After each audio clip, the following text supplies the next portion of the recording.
नमस्कार दोस्तों, शुरुआत है करेंट अफेयर की। और बीता है अभी मंथ नवंबर, हम लोग स्टार्ट करेंगे नवंबर करेंट अफेयर से।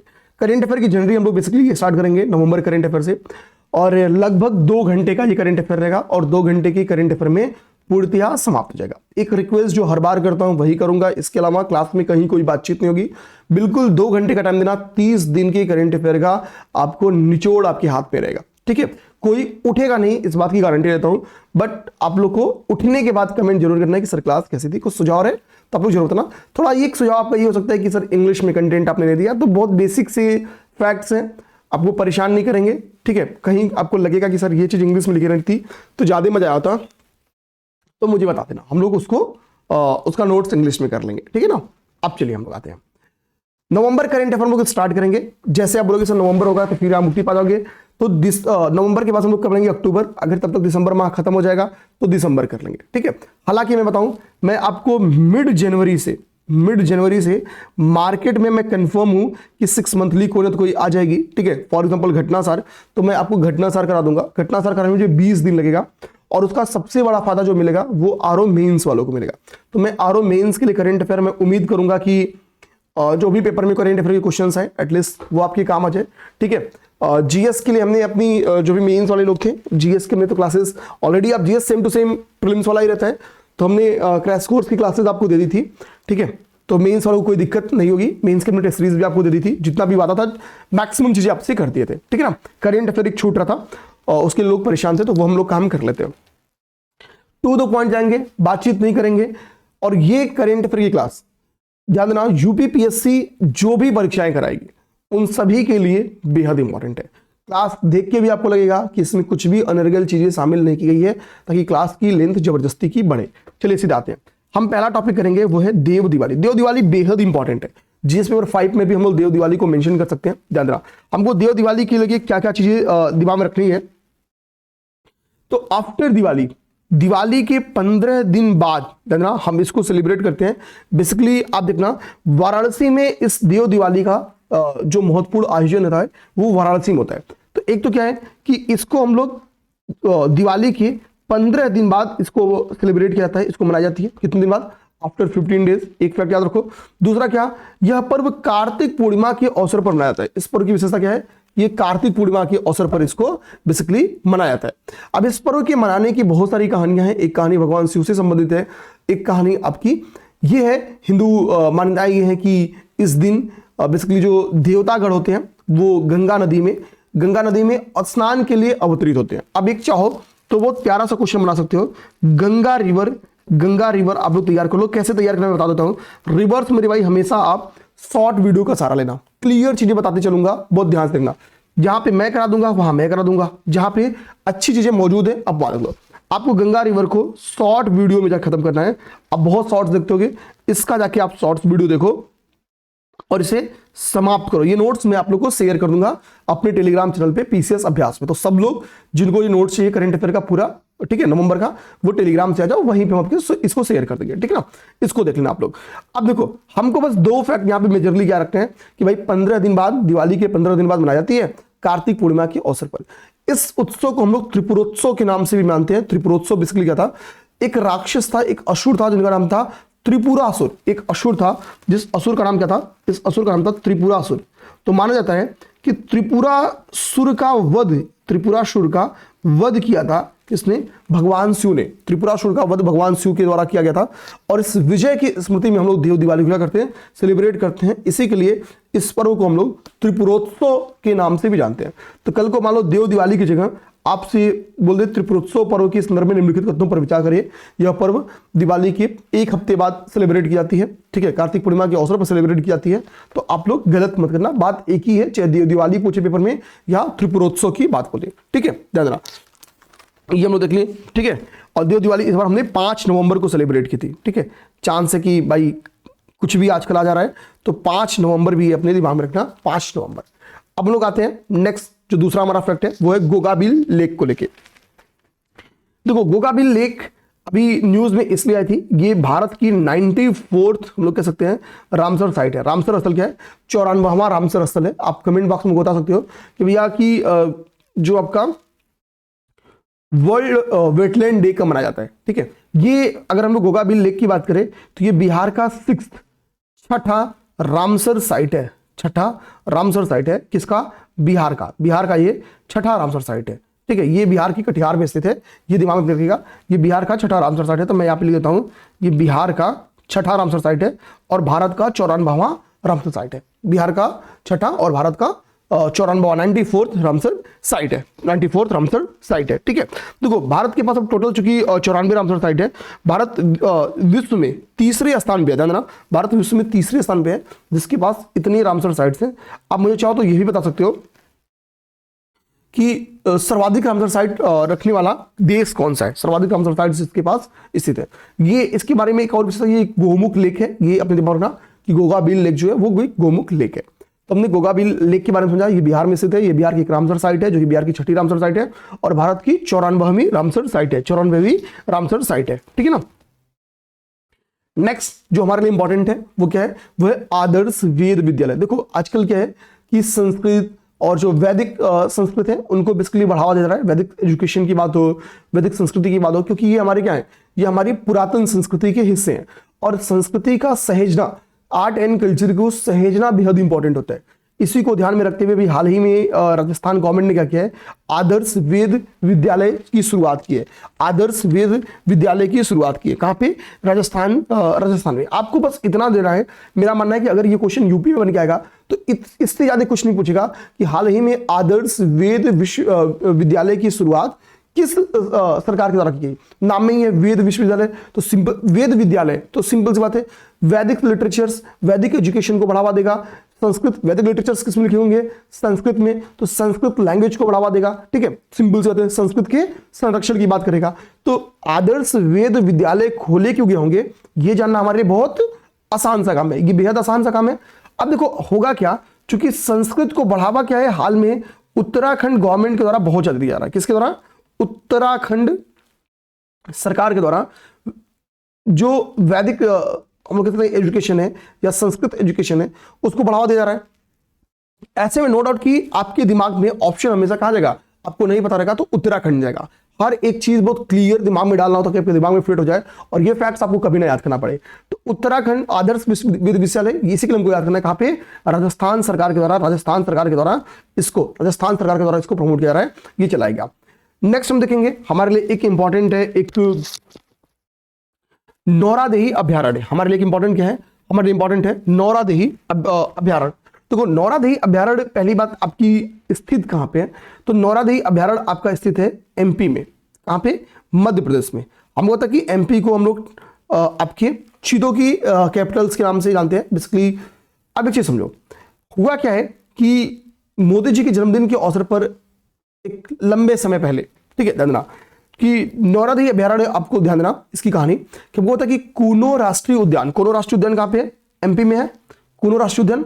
तो हमने मोदी जी के जन्मदिन के अवसर पर क्या किया था, नामीबिया से कुछ चीते लाए थे और उन चीतों को कहां रखा था? उन चीतों को हमने रखा था, ठीक है, उन चीतों को हमने कूनो राष्ट्रीय उद्यान में रखा था।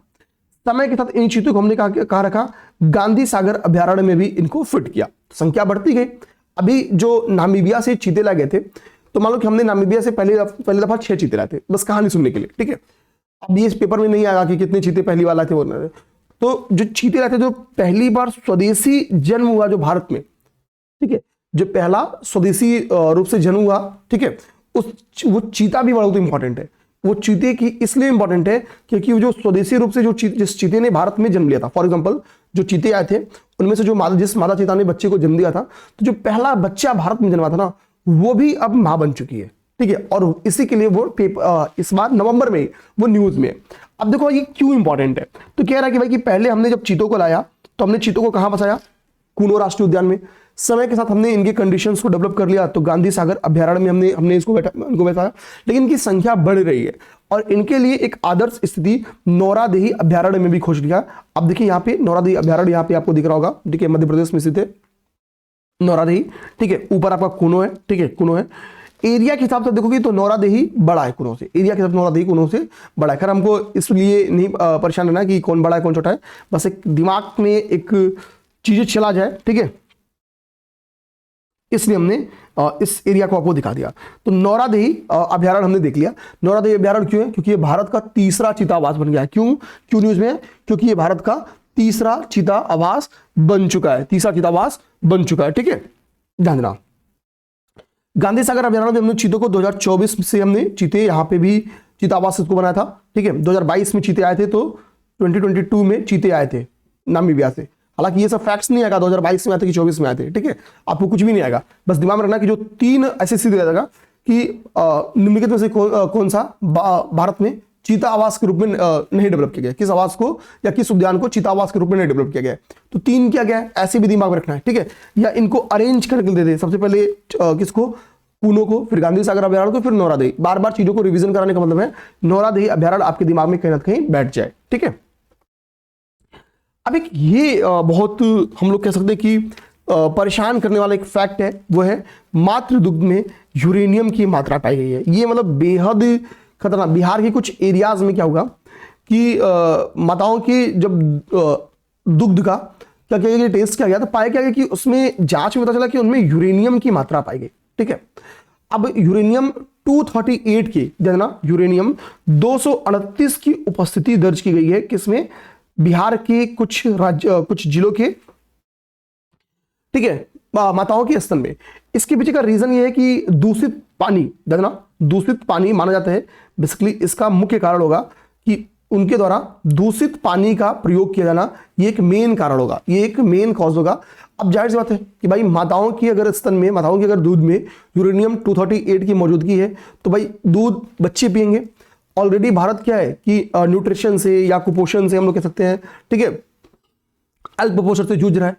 ऐसे में ये स्थिति और भी भयावह हो सकती है शिशु स्वास्थ्य को लेके। तो ये एक भयावहता का स्थिति है। जो सांद्रता पाई गई है यूरेनियम का, ठीक है, तो पर लीटर, ठीक है, अगर हम लोग 1 लीटर दूध में 5.25 माइक्रोग्राम, 5.25 माइक्रोग्राम ये उपस्थिति पाई गई है, जानना ये उपस्थिति पाई गई है। ठीक है, और इसका रीजन क्या माना गया है? इसका रीजन माना गया है कि दूषित पानी का पिया जाना, दूषित पानी बहुत जिसकी वजह से कृषि उर्वरकों का जो हम लोग यूज कर रहे हैं, ठीक है, रासायनिक उर्वरकों का, वो भी एक रीजन होंगे कि दूषित पानी को दूषित करने में। तो कितनी सांद्रता पाई गई है और कौन सा यूरेनियम, ये सैंपल है, आपको ये 40 मता या 50 मता ये पेपर नहीं आएगा। ठीक है, बेसिकली बिहार में हो सकता है कि बीपीएससी आप लोग दो तो पेपर आ जाए कि भोजपुर, समस्तीपुर, बेगूसराय, खगड़िया, कटिहार, नालंदा, ये वो डिस्ट्रिक्ट्स हैं जहां पे ये सैंपल टेस्ट किया गया और ऐसी स्थिति पाई गई। तो यूरेनियम 238 मेरे भाई एक तो अपने दिमाग में रखना है, यूरेनियम क्या रखना है, 238 अपने दिमाग में रखना है। और कितनी सांद्रता पाई गई है, तो 5.25 माइक्रोग्राम पर लीटर। कितना? 5.25 माइक्रोग्राम पर लीटर। अब हमारे लिए नेक्स्ट भाई, आज तक हम लोग जानते थे क्या कि यूपी में 75 डिस्ट्रिक्ट की बात करें तो हम लोग जानते थे यूपी में, ठीक है, डिस्ट्रिक्ट, ठीक है, डिस्ट्रिक्ट। अब देखो डिस्ट्रिक्ट में हम लोग पहले क्या याद करते थे, यूपी का सबसे नॉर्थ, सबसे साउथ, सबसे ईस्ट और सबसे वेस्ट, यही डिस्ट्रिक्ट हम लोग याद करते थे। ठीक है, इस बार यूपी पीसीएस ने इस टाइप का क्वेश्चन एक दिया भी था। ठीक है, आई थिंक सहारनपुर से या किसी से कनेक्ट करा के क्वेश्चन दिया भी था। तो हमको थोड़ा सा मैप्स देख लेना है। अभी हमने क्या किया है कि यूपी का 76वां, देखो नॉर्मली उत्तर प्रदेश गवर्नमेंट या कोई भी राज्य सरकारें जिलों का निर्माण, ठीक है, मंत्रिमंडल के द्वारा सीधा घोषणा करके भी किया जा सकता है। उसके लिए प्रक्रियागत तरीका अपनाया जा ना अपनाया जा कोई जरूरी नहीं है। ठीक है ना, और कोई भी सरकारें एक घोषणा के माध्यम से, एक शपथ के माध्यम से जिलों का निर्माण कर सकती हैं, उनका समापन भी कर सकती है। ठीक है, इसके लिए जिलों का निर्माण और समापन आप देख सकते हो। अब देखो जो नया, सबसे नया जिला है यूपी का, क्या है, वो कल्याण सिंह नगर जिला है। उसका नाम क्या है, कल्याण सिंह नगर जिला। तो यूपी का जो ये 76वां जो एक जिला इसमें ऐड हुआ है, जिस जिले का नाम क्या है, कल्याण सिंह नगर, वो 2 जिलों के लगभग 5 तहसीलों को, सॉरी 2 जिलों के 3 तहसीलों को काट के बनाया गया है। 2 जिलों से 3 तहसीलों को काट के बनाया गया है। ठीक है, अब जिन 2 जिलों से के कुछ हिस्से को जोड़ के हम लोग निर्माण किए हैं बेसिकली कल्याण सिंह नगर, वो जिले आपका हम लोग कह सकते हैं कि, ठीक है, राष्ट्रीय राजधानी क्षेत्र एनसीआर में भी बढ़ता है। एनसीआर में उन जिलों का संबंध है। हम बताओ यूपी के 8 जिलों का संबंध कहां पे है, एनसीआर से है। यूपी के 8 जिलों का संबंध एनसीआर से है। आप में से बहुत सारे स्टूडेंट अभी आरओ यूपी पीसीएस मेंस दे के आए हैं, आरओ मेंस देने वाले हैं। तो एनसीआर में शामिल जिलों का नाम आप लोग लिख दो। इन्हीं में से 2 जिले हैं, ध्यान देना। आप बताओ क्या अलीगढ़ और बुलंदशहर ये एनसीआर में आने वाला जिला है कि नहीं जिला है? ठीक है, ध्यान देना। आपको दो चीज बताओ, होमवर्क लिखो कमेंट बॉक्स में। मुझे हर एक सीरियसली क्लास देखने वाले स्टूडेंट से मुझे कमेंट चाहिए मेरे भाई। होमवर्क जो भी 2026 को वो सीरियस ले रहे हैं या दो आरओ मेंस को दे रहे हैं, होमवर्क में क्या है आपको क्या बताना है? एक तो एनसीआर बताना है, एनसीआर बताना है। ठीक है, एनसीआर में शामिल जो डिस्ट्रिक्ट है वो आपको कमेंट बॉक्स में कमेंट करके बताना है। उसका सीधा एक नॉर्मल फॉर्मूला है M2 B2, ठीक है, G2, ठीक है, यानी M से भी 2 डिस्ट्रिक्ट है, B से भी 2 डिस्ट्रिक्ट है, G से भी 2 डिस्ट्रिक्ट है, इसी तरीके से 2 और है। आप बताओ नाम। इसके बाद हमको पता है कि एनसीआर के ही तर्ज पे यूपी गवर्नमेंट ने एससीआर का निर्माण किया, एससीआर का।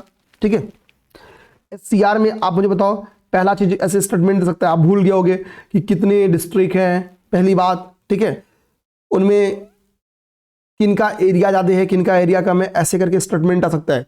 तो एससीआर आपको तैयार करना है, नहीं तैयार है तो तैयार करो, तुरंत गूगल पे जाके पढ़ के उसको तैयार कर लो।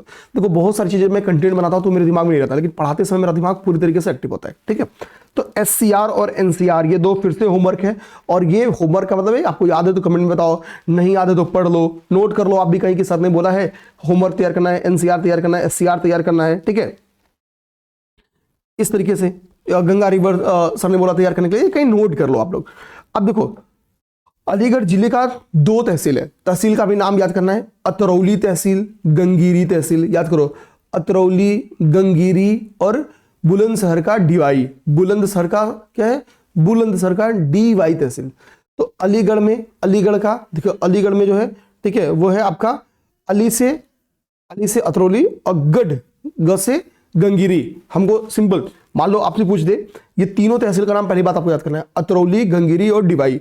आपको कल को कंफ्यूज होगा कि अतरौली, गंगीरी और डिवाई इनमें से भाई कौन सा तहसील किसमें था, तो हमको कुछ नहीं करना है, अलीगढ़ को 2 पार्ट्स में ब्रेक कर देना है, अलीगढ़ को 2 पार्ट्स में ब्रेक करना है, इधर अली इधर गढ़, तो अली से अतरौली और देखो है गढ़ से गंगीरी। ठीक है, अलीगढ़ वाला हमको पहचाना बहुत ईजी है, एक ही बचा डिवाई, तो वो हो गया आपका बुलंदशहर से। ठीक है, तो ये कभी कभी कंफ्यूज करा देगा, तो शायद ही कंफ्यूज कराए, बट कराएगा तो आप लोग सक्षम रहोगे। ठीक है ना, ओके ओके, ठीक है ना, ओके चलो, इसको मैं शॉर्ट्स भी बनवा दूंगा, 17 मिनट मैंने लिख दिया है। ठीक है, अच्छा हमने एक यहां पे ये क्वेश्चन लिख के ले लो, आपको यूपी पीसीएस 2026, ठीक है, और आरओ मेंस 2025 में आने वाला, तो बहुत ध्यान से इसको सुनना है मेरे भाई, बहुत ध्यान से। मान लो आपको पेपर में क्वेश्चन आ जाए, एक स्टेटमेंट दे दे कि यूसीसीएन यानी यूनेस्को क्रिएटिव सिटीज नेटवर्क के संदर्भ में निम्नलिखित कथनों पर विचार करिए। ठीक है, निम्नलिखित कथनों पर विचार करिए। चलो अब मैं कथन दे रहा हूं, स्टेटमेंट नंबर 1 मान लो दे दूं कि यूसीसीएन में 2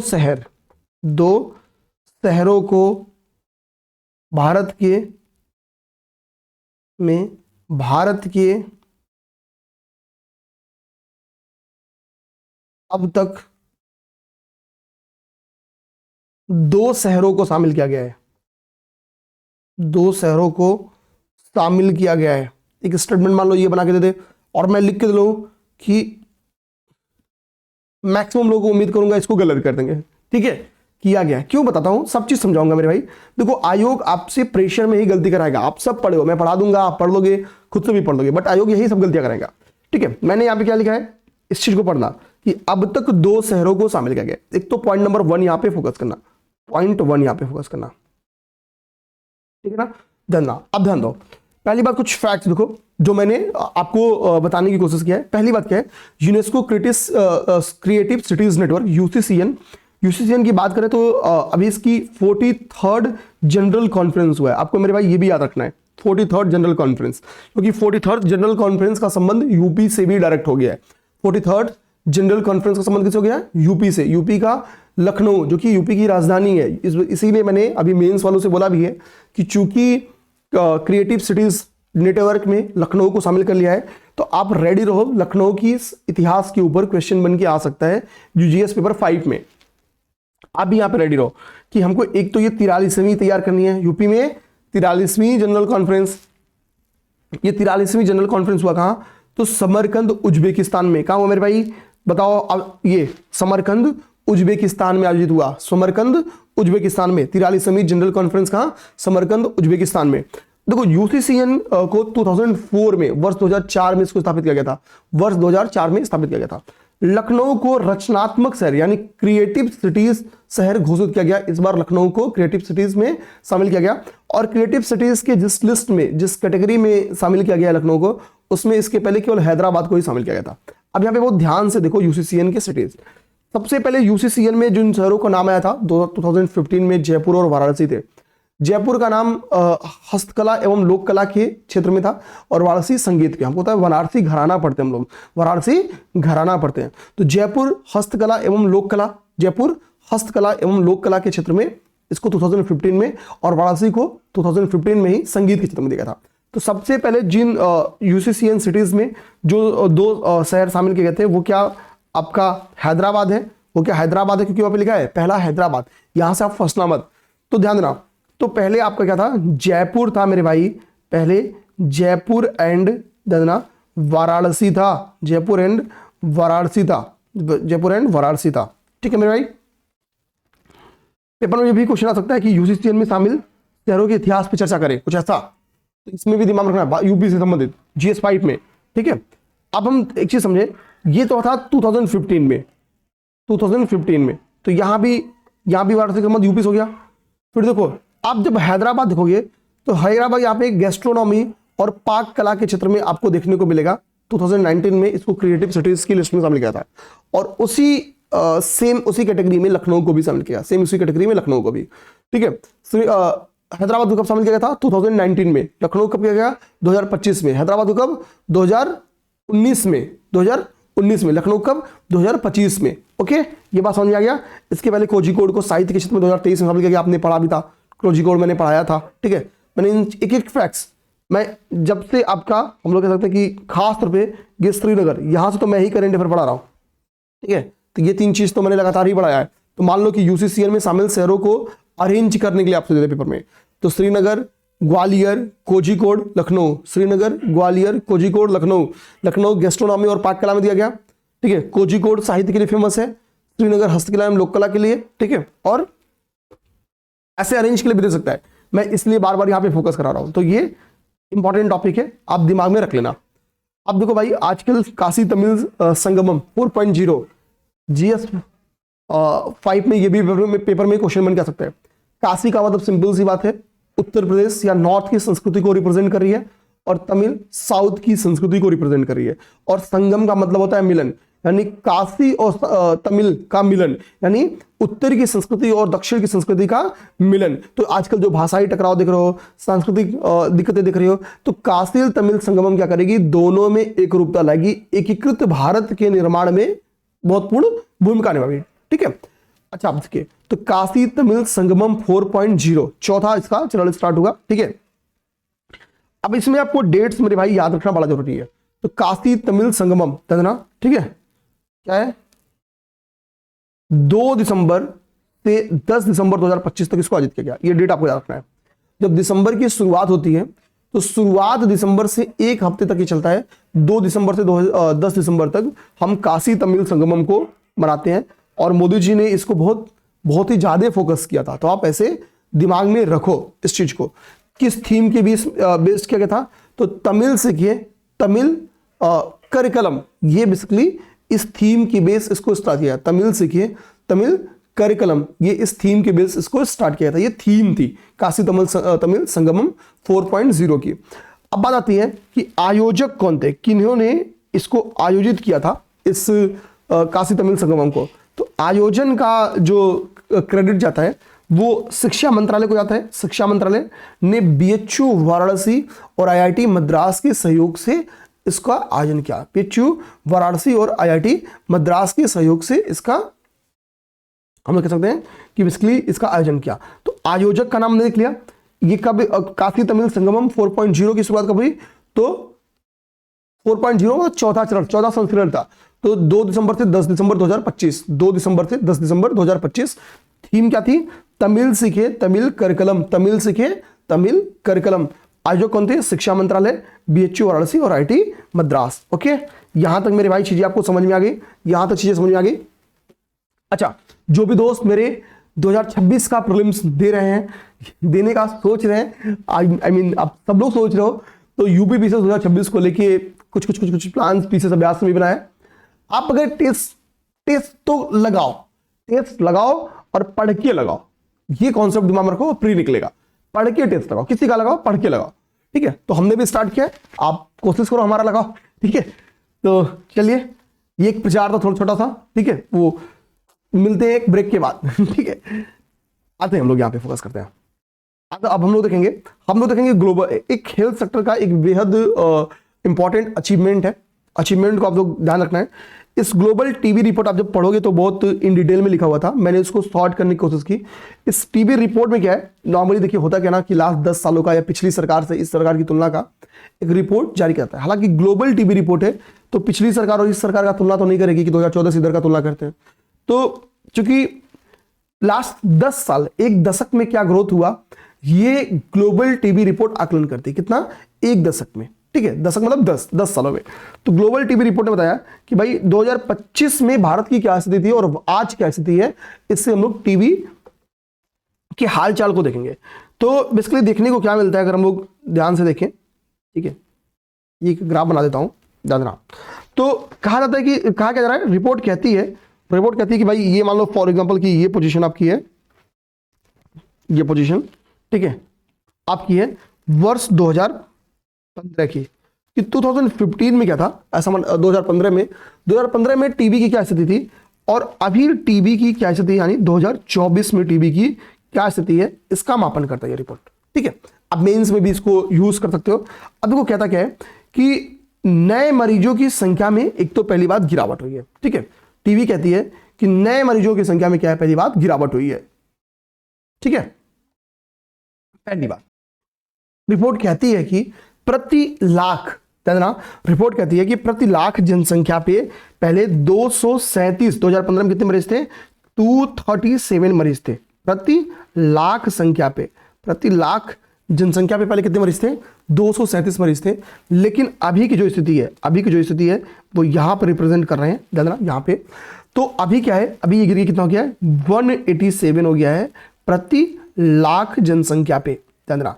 तो एक ये इंडेक्स क्या दिखा रही है कि भाई टीबी में 2015 से 24 के बीच में लगभग क्या हुआ, एक तीव्र गिरावट देखी, 237 प्रति 1 लाख जनसंख्या पे, जहां टीबी के 237 मरीज थे, अभी 187 है। अभी कितने हैं, 187 मरीज है, ठीक है। तो एक तो हमने क्या किया कि हम इसमें तीव्र गति से गिरावट कर रहे हैं। दूसरा क्या, अगर हम लोग गिरावट की दर की बात करें तो ये एक फैक्ट बहुत इंपॉर्टेंट हो सकता है, और जो गिरावट का दर है वो ग्लोबल एवरेज से बहुत अच्छा है भारत का।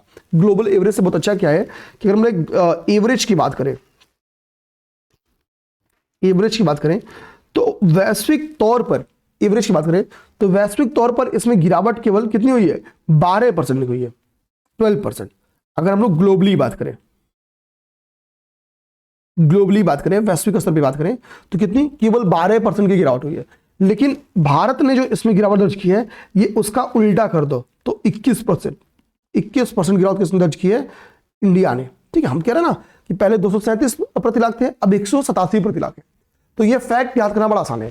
पहले कितना, पहले 12% ग्लोबली है और 21%, बस 12 को उल्टा करो तो 21% आ गया किसका, तो ये भारत का आ गया। भारत ने टीबी में इतनी गिरावट दर्ज की है लास्ट 10 सालों में, ठीक है। तो हमारा एवरेज गिरावट क्या है, वैश्विक एवरेज से भी काफी अच्छा है, ठीक है, काफी अच्छा है। ये चीज हमने देख लिया, ठीक है। अच्छा, अब हम लोग इसके अलावा देखिए, हम लोग ये दो फैक्ट भी बहुत ज्यादा इंपॉर्टेंट थे, ठीक है। एक देखो मैंने पेन से यहाँ पे एक रिवर का नाम लिखा है, आप लोग ध्यान देना, ये कंटेंट मैंने पेन से ऐड किया है, कुछ एक दो चीजें और अभी लास्ट तक ऐड कर दूंगा, ठीक है। ये एक रिवर का नाम आप लोग इसमें स्क्रीन पे देख रहे होगे, ठीक है ना, ठीक है। अब देखो ये इस रिवर की विशेषता क्या मेरे भाई, ध्यान देना, इस रिवर की विशेषता के बारे में बताओ आपको। देवहा रिवर है ये। अभी एनजीटी ने बेसिकली क्या है, ये रिवर बहुत तीव्र गति से पोल्यूटेड हो रही थी। तो लोग क्या है, इसके प्रदूषण से चिंतित थे और एनजीटी ने भी इस बात का काफी संज्ञान लिया। और चूंकि इस रिवर का संबंध यूपी से है, इस रिवर का संबंध यूपी से है, इसी के लिए क्या है, देवहा रिवर पेपर में आ सकती है। तो देवहा, इस रिवर का नाम क्या है, देवहा। देवहा नदी के संरक्षण की बात चली है। और एनजीटी, नेशनल ग्रीन ट्रिब्यूनल, ठीक है, एनजीटी, याद रखना, ठीक ना। अब देखो इस रिवर को हम लोग एक तो देवभूमि गंगा के नाम से जानते हैं, या आपको देवभूति दिख रहा होगा, इसको देवभूमि या देवभूति गंगा रिवर के नाम से भी जानते हैं। एक्चुअली इस रिवर की एक सबसे बड़ी विशेषता बता दूं कि ये रिवर गंगा रिवर से भी पुरानी है, गंगा रिवर से भी प्राचीन रिवर है देवहा रिवर, ठीक है। तो इसकी पौराणिकता गंगा से भी पुरानी है। ये चीज अपने दिमाग में कल को लिख दे कि गंगा से पुरानी नहीं है, ठीक है। तो आप उस स्टेटमेंट को दिमाग में रख लेंगे। ये रिवर देवहा रिवर ओल्डेस्ट है गंगा रिवर से, ठीक है। और ये गंगा की से मिलती है, इसकी ट्रिब्यूटरी बनाती है कहाँ पे, फर्रुखाबाद में। फर्रुखाबाद में गंगा से एक ट्रिब्यूटरी भी क्रिएट करती है, मतलब गंगा की ट्रिब्यूटरी भी है देवहा रिवर, छोटी ट्रिब्यूटरी है तो हम लोग कम पढ़ते हैं। इसकी, इस देवहा रिवर की भी एक सहायक नदी, एक ट्रिब्यूटरी है जिसका नाम है खखरा रिवर, जो कि पीलीभीत में मिलती है, खखरा रिवर, ध्यान रहा। तो देवहा रिवर ओल्डेस्ट रिवर है, गंगा रिवर से भी ओल्डेस्ट रिवर है। फर्रुखाबाद में गंगा नदी से संगम बनाती है, और खखरा नदी जो कि इसकी ट्रिब्यूटरी है, इससे संगम कहां बनाती है, पीलीभीत में। कहां, पीलीभीत में मेरे भाई, कहां पे, पीलीभीत में, ठीक है ना, पीलीभीत में। चलो भाई ये हो गया, ठीक है।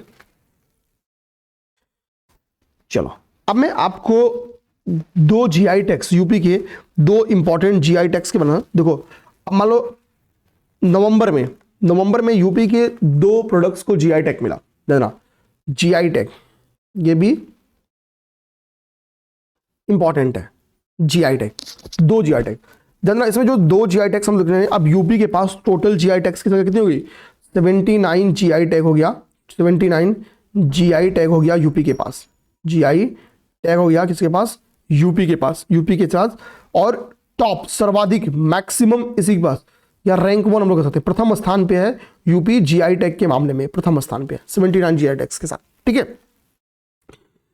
अभी जरी पोशाक, जानना जरी पोशाक, मथुरा की, जो कि मथुरा की है, जरी पोशाक को, जरी पोशाक जो कि मथुरा की है। और मेरठ की का एक वाद्य यंत्र है जिसका नाम है बिगुल, ठीक है, वाद्य यंत्र बिगुल, बिगुल बताना, वाद्य यंत्र बिगुल, बिगुल, ठीक है ना। ये कहां का है, ये आपका हो गया मेरठ। और जो जरी पोशाक है दाना, ये आपकी मथुरा की है, ठीक है ना। अभी रिसेंट में इसको क्या किया गया, रिसेंट में इसको जीआई टैग दिया गया, इसको जीआई टैग दिया गया। तो ये आपके लिए बेहद इंपॉर्टेंट हो जाएगा, ये आपके लिए बेहद इंपॉर्टेंट हो जाएगा, ठीक है ना। तो ये एक इंपॉर्टेंट फैक्ट मैंने आपको जीआई टैग से भी रिलेटेड बता दिया, ये आपको मैंने एक जीआई टैग से भी रिलेटेड बता दिया, ठीक है। ओके, ये आपका हो गया, ठीक है।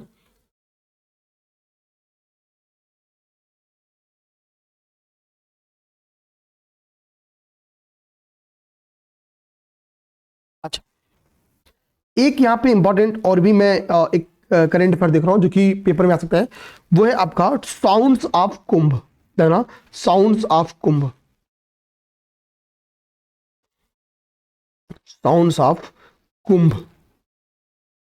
साउंड्स ऑफ कुंभ अभी क्यों न्यूज में आया है, तो आपको मैं बता दूं कि अभी हाल ही में साउंड्स ऑफ कुंभ जो नामक जो संगीत थी, इसको नामांकित किया गया है। इसको कहाँ नामांकित किया गया है, तो इसको आपकी ग्रैमी अवार्ड्स के लिए इसको नामांकित किया गया है। 68वें ग्रैमी अवार्ड्स के लिए, ग्रैमी अवार्ड्स के लिए इसको नामांकित किया गया है। तो हमारे लिए ये इंपॉर्टेंट है कि 68वें 68th, ठीक है, ग्रैमी अवार्ड्स के लिए इसको नामांकित किया गया, ठीक है, ग्रैमी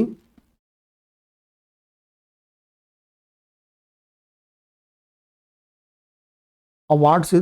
आपको नोट्स नहीं बनाना है, मैं शेयर कर दूंगा, हेतु नामांकित, आपको बस इसका प्रिंट आउट निकाल लेना होगा, ठीक है, नामांकित, किसी को कोई दिक्कत नहीं आएगी, मैं सब चीज बहुत प्यारी तरीके से आपको शेयर कर दूंगा, कोई दिक्कत नहीं है, ठीक है, ठीक है। अच्छा, आप बोलोगे सर ये जो एल्बम है आपका साउंड्स ऑफ कुंभ, ये किसके द्वारा, मतलब बेसिकली किसके द्वारा निर्मित है, तो ये निर्मित है आपका सिद्धांत भाटिया, इसको किसने बनाया है, ठीक है, तो सिद्धांत भाटिया द्वारा निर्मित है। तो निर्माता, निर्माता कौन है, तो इसके निर्माता है सिद्धांत भाटिया। ये कुछ बेसिक फैक्ट है। कल्चरल डेवलपमेंट हमेशा पेपर में वो टारगेट होता है, तो हमेशा समझना कि आ सकता है पेपर में सिद्धांत भाटिया जी, ठीक है, सिद्धांत भाटिया। ये चीज, दो चीज एटलीस्ट आप इन दो फैक्ट्स को लिखना, ठीक है। अब नामांकित है, देखो विजेता नहीं बना है, ये नामांकित है, ग्रैमी अवार्ड के लिए नामांकित है। अब फरवरी के न्यूज में आपको पता चलेगा, फेब करेंट अफेयर में आपको पता चलेगा कि भाई 68th ग्रैमी अवार्ड इस कैटेगरी में, एल्बम, संगीत एल्बम की कैटेगरी में कौन जीता। तो हम लोग ये, अब तो ये साउंड्स ऑफ कुम ने जीता कि नहीं जीता, ये आपको फरवरी में पता चलेगा। फरवरी स्टार्ट होते ही ये करंट अफेयर आपके सामने आ जाएगा। इसके चलिए मैं शॉर्ट वीडियो भी आपको बना दूंगा, ठीक है ना। चलिए अब हम लोग आते हैं जो टाइप्ड है, पहले वहां पे जाते हैं, वहां फोकस करते हैं। तो ठीक है, चलिए भाई, ठीक है, ये देखिए अभी खैर ये एक हमने ये करंट अफेयर हमने पहले भी देखा था, ठीक है। इस करंट अफेयर को आप लोग इसके पहले भी इस करंट अफेयर को आप लोग देखे होंगे। लास्ट टाइम मतलब भारत ने इस बात की सहमति दर्ज की थी कि रूस में वो 2 अपना वाणिज्यिक दूतावास खोलेगा। भारत ने बोला था कि हम क्या करेंगे, वाणिज्यिक दूतावास, ठीक है ना, वाणिज्यिक दूतावास खोलेगा, वाणिज्यिक दूतावास।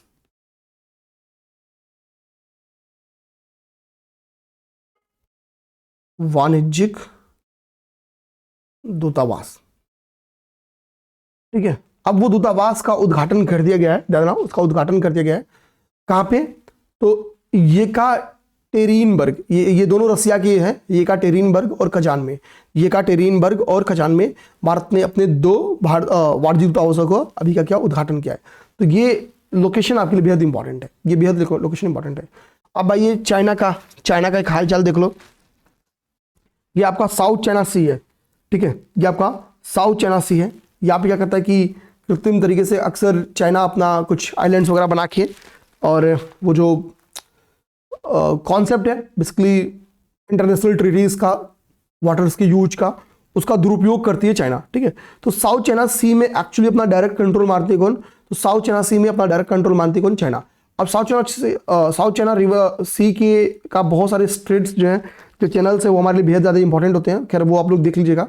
साउथ चाइना सी में ही क्या कर रहा है, देखना, ये साउथ चाइना सी में चाइना के द्वारा एक आइलैंड बनाया गया है, एक कृत्रिम द्वीप बनाया गया है, देखना, एक कृत्रिम द्वीप बनाया गया है, ठीक है, एक आर्टिफिशियल आइलैंड बनाया गया है, जो कि न्यूज़ में है, ठीक है, जो कि न्यूज़ में है। और वो क्यों न्यूज़ में है, ध्यान रखना। तो देखो चीन ने क्या किया है कि बेसिकली गहरे समुद्र में, यानी साउथ चाइना सी में दीर्घकालिक वैज्ञानिक अनुसंधानों, लॉन्ग टाइम में जो साइंटिफिक रिसर्चेज होनी है, जो स्ट्रेटजिक, और अपनी साउथ चाइना सी में अपनी स्ट्रेटजिक उपस्थिति दर्ज कराने के लिए यहां पे एक कृत्रिम द्वीप जिसका नाम है deep sea all weather resident floating research facility, एक क्या, deep sea all weather resident floating research facility नामक एक कृत्रिम, एक आर्टिफिशियल आइलैंड का निर्माण किस द्वारा किया गया, तो चला रहा। तो यही मान लो पेपर में क्वेश्चन बन किया जाएगा। एक तो आ सकता है कि deep sea all weather resident floating research facility क्या है, ठीक है। तो ध्यान रखना, ये क्या है, एक चाइना के द्वारा निर्मित एक कृत्रिम आइलैंड है। इस आइलैंड में बेसिकली क्या है, इस आइलैंड के थ्रू चूंकि ये बनाया जा रहा है, तो साउथ चाइना सी में इसको बनाया जा रहा है। तो साउथ चाइना सी में इसकी प्रेजेंस चाइना की बढ़ जाए, ठीक है। इसी चीज को ध्यान में रखते हुए इसने ये सारा काम किया है बेसिकली, ठीक है ना। 2028 तक ऐसा माना जा रहा है कि साउथ चाइना सी में जो ये बना है 2028 तक माना जा रहा है ये पूरी तरीके से परिचालित हो जाएगा, पूरी तरीके से ये चलने लगेगा, ये काम करने लगेगा। सॉरी, ठीक है ना, ये बात समझ गया। चलिए भैया अब हम लोग आते हैं अपने पेज नंबर 4 पे। पेज नंबर 4 हमारा ध्यान ना है कि म्यूचुअल फंड आधारित यूपीआई सुविधा पे विद म्यूचुअल फंड लॉन्च किया गया। अभी हाल ही में न्यूज में क्या है कि अभी म्यूचुअल फंड बेस्ड देना पे विद म्यूचुअल फंड लॉन्च किया गया है। क्या, पे विद म्यूचुअल फंड लॉन्च किया गया है।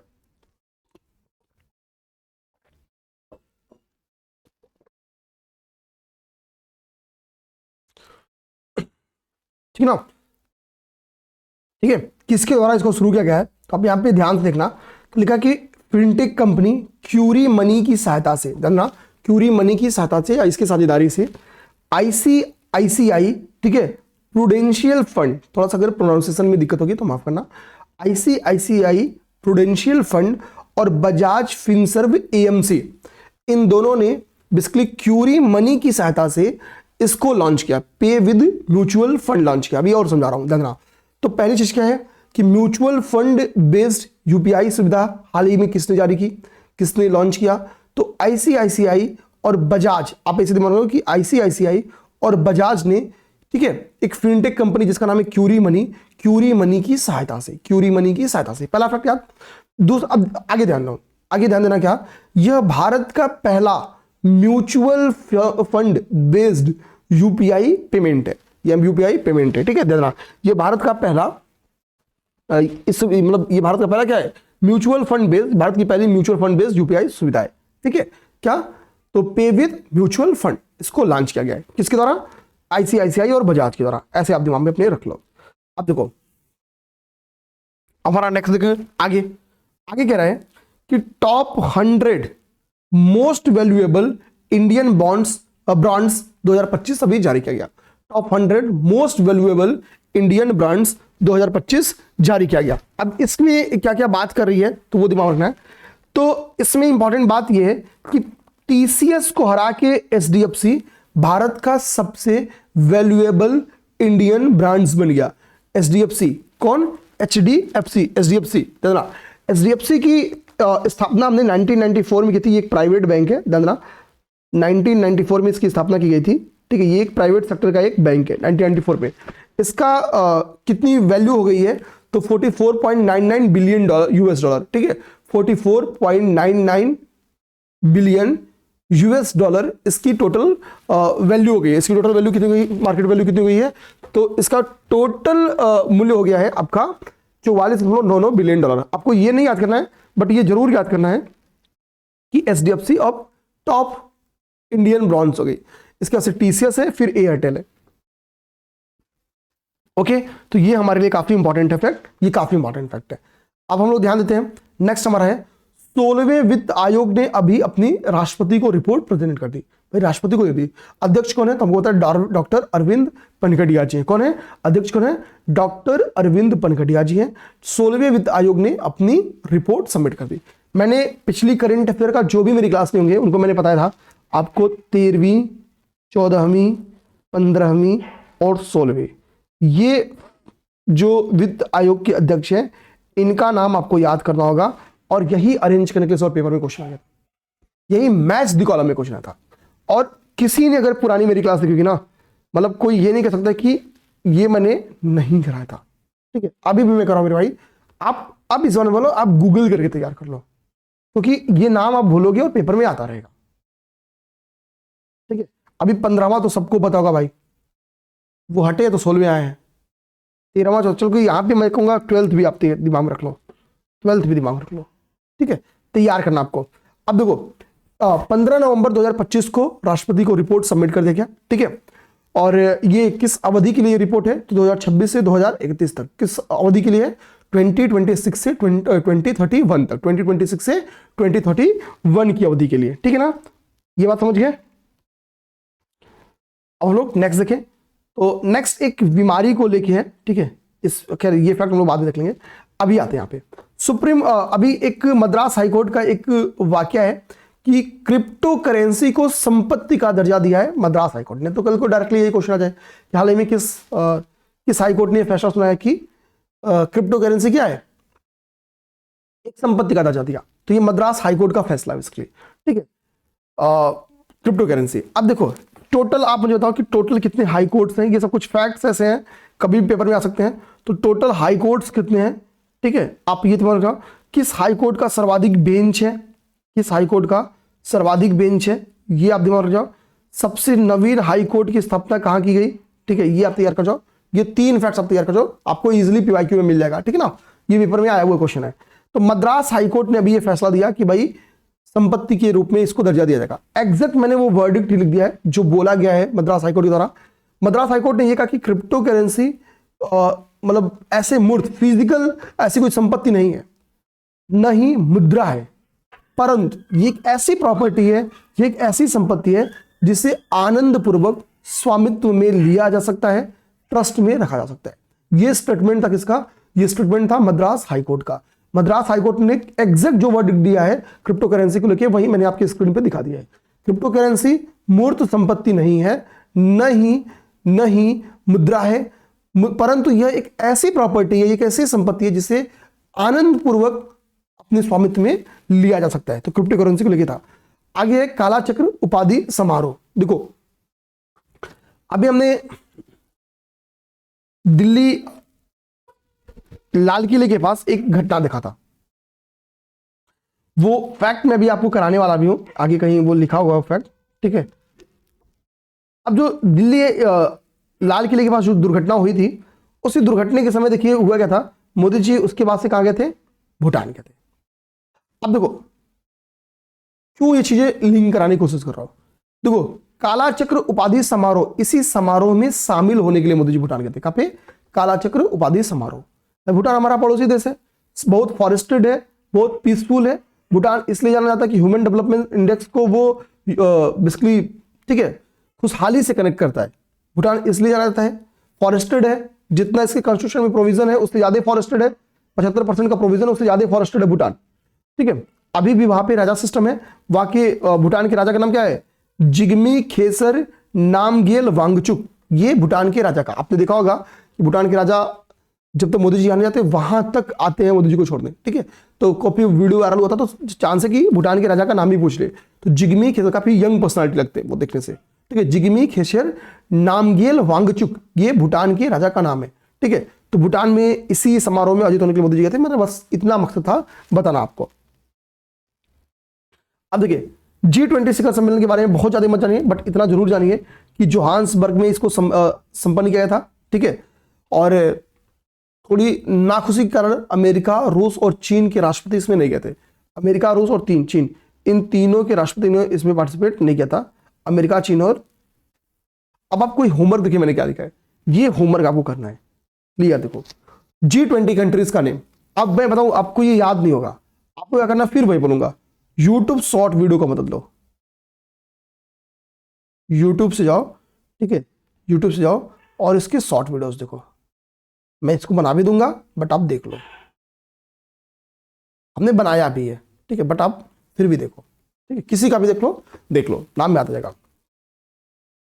देखो H5N5 जो कि एक बर्ड फ्लू है, अभी ये न्यूज में क्यों है?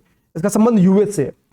कह रहा कि यह एक प्रकार का एवियन इन्फ्लुएंजा वायरस है। ये बर्ड फ्लू है, H5N5 एक बर्ड फ्लू है जो मुख्यतः पक्षियों को, बर्ड्स को संक्रमित करता है। इससे प्रभावित होती है बर्ड्स होते हैं। तो H5N5 क्या है? तो H5N5 एक बर्ड फ्लू है, एक एवियन इन्फ्लुएंजा है जो पक्षियों को क्या करती है? फ्लू करती है, उनको संक्रमित करती है। क्लियर बात? हाल ही में क्या एक घटना देखने को मिली अमेरिका में, ऐसा पहला केस है कि मानव संक्रमण का भी रिपोर्ट दर्ज किया गया। H5N5 का से मानव संक्रमण को भी क्या किया गया? मानव संक्रमण को भी रिकॉर्ड किया गया। कहां पे? अमेरिका में। तो ये आपके लिए एक इंपॉर्टेंट फैक्ट बन के आ सकता है मेरे भाई, आप रेडी रहना। H5N5 पे ऑलरेडी यूपीपीसीएस ने क्वेश्चन बनाया हुआ है पहले भी। आगे देखेंगे, कह रहा भारत का सबसे भारी अभी संचार उपग्रह का सफल प्रक्षेपण किया गया, ठीक है। जिसे जानना, ये भारत के सबसे भारी संचार उपग्रह का सफल प्रक्षेपण किया गया, ये हमारा नेक्स्ट टॉपिक। तो एक तो भाई हमने यहाँ पे क्या देखना है, तो भारत का जो संचार उपग्रह ये देखेंगे, ये एक सैन्य उपग्रह है। पहली फैक्ट आपके दिमाग में क्या रखनी है कि यह एक क्या है मेरे भाई, ये एक सैन्य उपग्रह है, ठीक है। लेकिन ये सैन्य उपग्रह है इसलिए न्यूज में नहीं है, ये सबसे भारी है। देखो यहाँ पे क्या लिखा है, ये सबसे भारी है। तो पेपर में चांस है कि कितना भारी है पूछ ले, कितना भारी है पूछ ले। तो हमारे लिए इसका वजन जानना बहुत इंपॉर्टेंट है, ठीक है, जानना। तो देखो उस उपग्रह का नाम क्या है? CMS-03। आपकी स्क्रीन पर दिख रहा है मेरे भाई, स्क्रीन पर दिख रहा है CMS-03, ठीक है। उसका नाम क्या है? CMS-03। इसको सक्सेसफुली लॉन्च किया गया। ये क्या है? ये हैवीएस्ट कम्युनिकेशन सैटेलाइट है। ये हैवीएस्ट कम्युनिकेशन सैटेलाइट से क्या नाम है? CMS-03। CMS-03, ठीक है ना, CMS-03। ये एक सैन्य संचार उपग्रह है जिसको सतीश धवन, ठीक है, बेसिकली श्री हेलिकॉप्टर से सतीश धवन अंतरिक्ष केंद्र से छोड़ा गया। इसकी वजन कितना है, तो लगभग 4400 kg है। इसका वजन कितना है, तो लगभग 4400 kg इसका वजन है, लगभग 4400 kg इसका वजन है। ठीक है, ये आपको दिमाग में रखना होगा। और जीटीओ में इसको स्थापित किया गया। इसको स्थापित किया गया, तो इसको सफल तरीके से जीटीओ में यानी भू स्थानिक स्थानांतरण कक्षा में जीटीओ में इसको स्थापित कर दिया गया। जीटीओ में इसको स्थापित किया गया। ये हमारे लिए क्वेश्चन बन के आ सकता है और ये हमारे लिए बेहद इंपॉर्टेंट फैक्ट भी है। ठीक है, ठीक है। तो हमने क्या क्या देख लिया, हमने CMS-03 देख लिया। ठीक है, अच्छा किस रॉकेट के थ्रू इसका प्रक्षेपण हुआ, ये रॉकेट पेपर में क्वेश्चन बन के आ सकता है। तो आप यहाँ पे रॉकेट नहीं लिखा हूं, आप पेपर लिख जाओ जिस रॉकेट के तहत इसका प्रक्षेपण किया गया। रॉकेट, जिस रॉकेट से, तो जिस रॉकेट के तहत भारत के सबसे भारी कम्युनिकेशन सैटेलाइट को प्रक्षेपण किया गया उसका नाम है LVM-3 M3M5। ठीक है, इस रॉकेट के माध्यम से इसको जीटीओ में, ठीक है ध्यान, इसको जीटीओ में भू स्थानिक स्थानांतरण कक्षा में सफलतापूर्वक इसको स्थापित कर दिया गया। ठीक है, रॉकेट का नाम क्या है, LVM-3M5, LVM-3M5। ठीक है,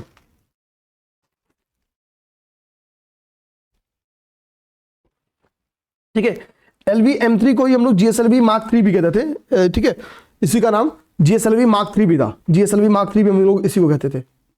LVM-3 को हम लोग क्या कहते थे, GSLV Mark 3 भी कहते थे।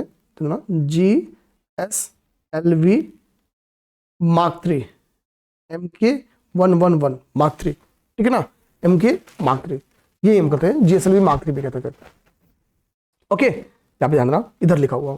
ठीक है, पीसीएस अभ्यास का जो लोगो होगा इधर, इधर से ऊपर दिख रहा होगा। ये आपको क्या दिख रहा है, रॉकेट LVM-3M5 से छोड़ा गया किसको, उसको छोड़ा गया बेसिकली भारत के सबसे हैवी, सबसे भारी कम्युनिकेशन सैटेलाइट को लॉन्च किया गया। किससे, तो रॉकेट LVM-3M5 से ऊपर दिख रहा है।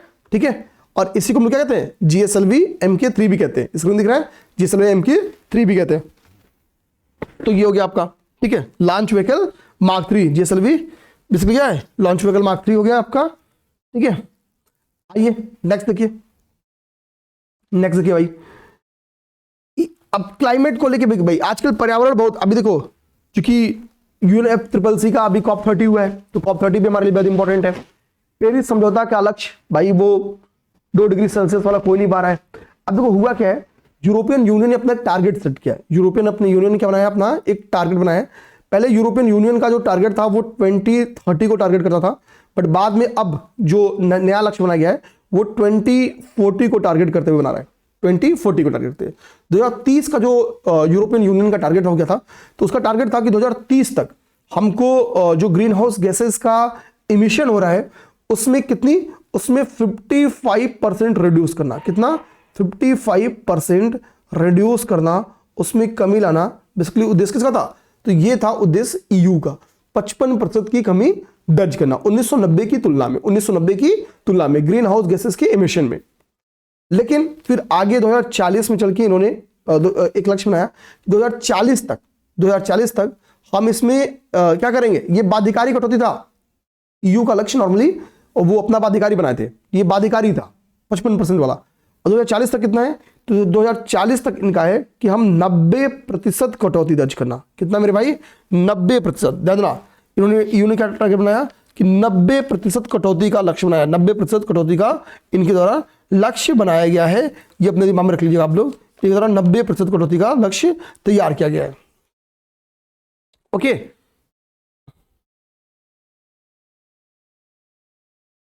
ठीक है। अच्छा,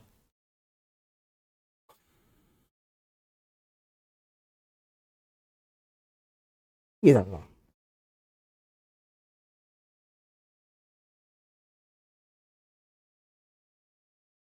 ही नहीं, 90% कटौती का लक्ष्य बना, ये न्यू है, ये नया लक्ष्य, नवीन लक्ष्य है। ठीक है, चलना। ओके, ये चीज हो गया 90% कटौती। तो ये EU का न्यू क्लाइमेट टारगेट हो गया, EU का न्यू। अब यहाँ पे एक फैक्ट, यहाँ पे एक चीज मैंने पढ़ाना छूट गया था, वो है आपका COPD। देखो COPD एक बीमारी है, देखना एक बीमारी है। COPD क्या है, एक बीमारी है, और ये बेसिकली सांस से संबंधित, श्वसन से संबंधित एक बीमारी है। यहाँ पे आपको बेसिकली इस एरिया में आपको लेफ्ट साइड में दिख रहा होगा, ठीक है, सीओपीडी। अब देखो सीओपीडी बेसिकली जो है ये क्या रहा है, ठीक है, ठीक है, क्रोनिक ऑब्स्ट्रक्टिव पल्मोनरी डिजीज है ये, ठीक है। ये एक दीर्घकालिक श्वसन रोग है, तो मैंने पहले बताया कि सांस से संबंधित एक रोग है। इसमें बेसिकली होता क्या है कि जो फेफड़े की जो वायु मार्ग है, ठीक है, वो अस्थाई, उसमें क्या बेसिकली अस्थाई अवरोध हो जाता है। तो जब अवरोध का मतलब क्या है, रुक जाएगा, तो सांस लेने में काफी तकलीफ होती है, कठिनाई होती है, ठीक है। तो ये बेसिकली सीओपीडी, बस इतना समझो कि श्वसन से संबंधित एक रोग है। ये क्या है, श्वसन से संबंधित एक रोग है, आपको बस इतना दिमाग में रखना है, ठीक है। और अभी 19 नवंबर 2025 को सीओपीडी दिवस के रूप में मनाया गया है, जिसकी वजह से, ठीक है, ये न्यूज में सीओपीडी दिवस के रूप में 19 नवंबर को मनाया गया है, ठीक है, धन्यवाद। अच्छा, अब ये आइए यहां पे आपको दिख रहा होगा एक ज्वालामुखी का नाम, ज्वालामुखी, ठीक है। अब देखो ये ज्वालामुखी न्यूज में इसलिए बेहद इंपॉर्टेंट है मेरे भाई, मेरा मानना ये पेपर में क्वेश्चन बन के आ सकता है। इसका नाम है हाईली गुब्बी ज्वालामुखी, ठीक है। आप बोलोगे सर ये जो ज्वालामुखी आज तक तो कभी नहीं पढ़ा ज्योग्राफी में, इसके पहले कभी कोई पूछता कि हाईली गुब्बी कहाँ पे है, तो नहीं दिमाग में आता। बट आपको दिमाग रखना कि हाईली गुब्बी, ठीक है, ये हाई मचा हुआ है कहाँ पे, इथियोपिया में। कहाँ पे, इथियोपिया में। अब आपका काम होगा इथियोपिया को सर्च करके देख लेना, इथियोपिया को सर्च करके देख लेना, इसकी लोकेशन को, इसकी कैपिटल को, ये सब चीजें देख लेना, ठीक है।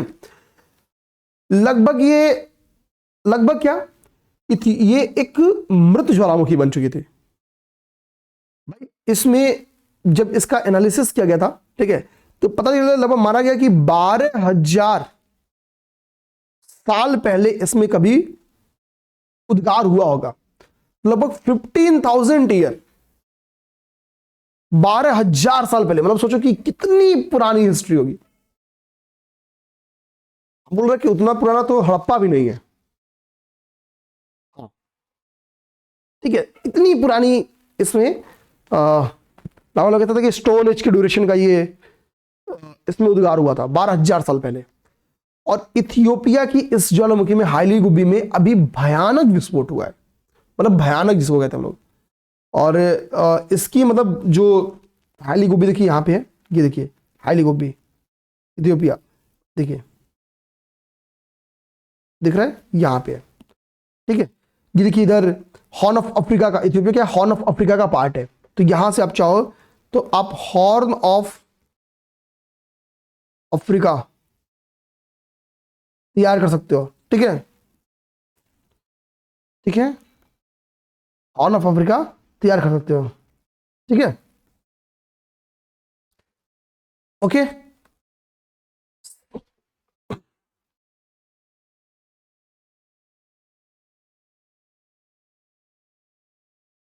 ठीक है, हॉर्न ऑफ अफ्रीका का चाहो तो एक ट्रिक भी है, सीड है उसका फुल फॉर्म, SEED, सीड, ये ट्रिक भी है हॉर्न ऑफ अफ्रीका का। एस से देखो यहाँ पे सोमालिया हो जाता है, ई से यहाँ पे हाँ, ई से यहाँ पे इरिट्रिया दिखो जाता है, एक ई से यहाँ पे देखो इथोपिया हो जा रहा है, ठीक है, इरिट्रिया शामिल है सीड। और डी से यहाँ पे देखो जिबूती हो जाता है, डी से यहाँ पे जिबूती हो जाता है। तो हॉर्न ऑफ अफ्रीका का एक ट्रिक भी है सीड करके, ये भी हम लोग अंदाजा रख सकते हैं। तो हॉर्न ऑफ अफ्रीका का पार्ट है इथोपिया, ये दिमाग रखना है, ठीक है, चलो। और यहाँ पे भयानक, मतलब भयानक इसकी मतलब जो राख वगैरह है, ये पाकिस्तान यूपी तक, मतलब ऐसे कुछ न्यूज चैनल ने तो यूपी तक भी बोला कि उड़ के आए थे, पता नहीं आए थे नहीं आते, नहीं पता, बट ये एक न्यूज में है। हाईली गुब्बी पेपर में आ सकता है क्वेश्चन भाई, ठीक है, देखना। हाँ, इथोपिया आप देखोगे कि इधर रेड सी से कनेक्ट नहीं कर रहा है, ठीक है, रेड सी से कनेक्ट नहीं कर रहा है, आप देखना। इसके बाद हम लोग को क्या देखना है, हमको देखना है UNFCCC COP30, UNFCCC COP30, ठीक है। COP30 का आयोजन, पहली बात तो डायरेक्टली क्या क्वेश्चन आ सकता है भाई, कहाँ आयोजन हुआ, तो UNFCCC COP30 का आयोजन आपका हुआ है, ये बेलेम ब्राजील में इसको आयोजित किया गया है। कहाँ पे, बेलेम ब्राजील में। तो एक तो पीटे का क्वेश्चन डायरेक्टली यही बन कह सकता है, कहाँ पे इसका आयोजन हुआ, तो बेलेम ब्राजील में इसका आयोजन हुआ। भारत में ज्वाइंट क्रेडिटिंग मैकेनिज्म अभी COP30 के दौरान, ये बेसिकली जापान के हम लोग कह सकते हैं कि लीडरशिप में इसको तैयार किया गया था। Joint crediting mechanism. तो भारत ने ज्वाइंट क्रेडिटिंग मैकेनिज्म यानी जेसीएम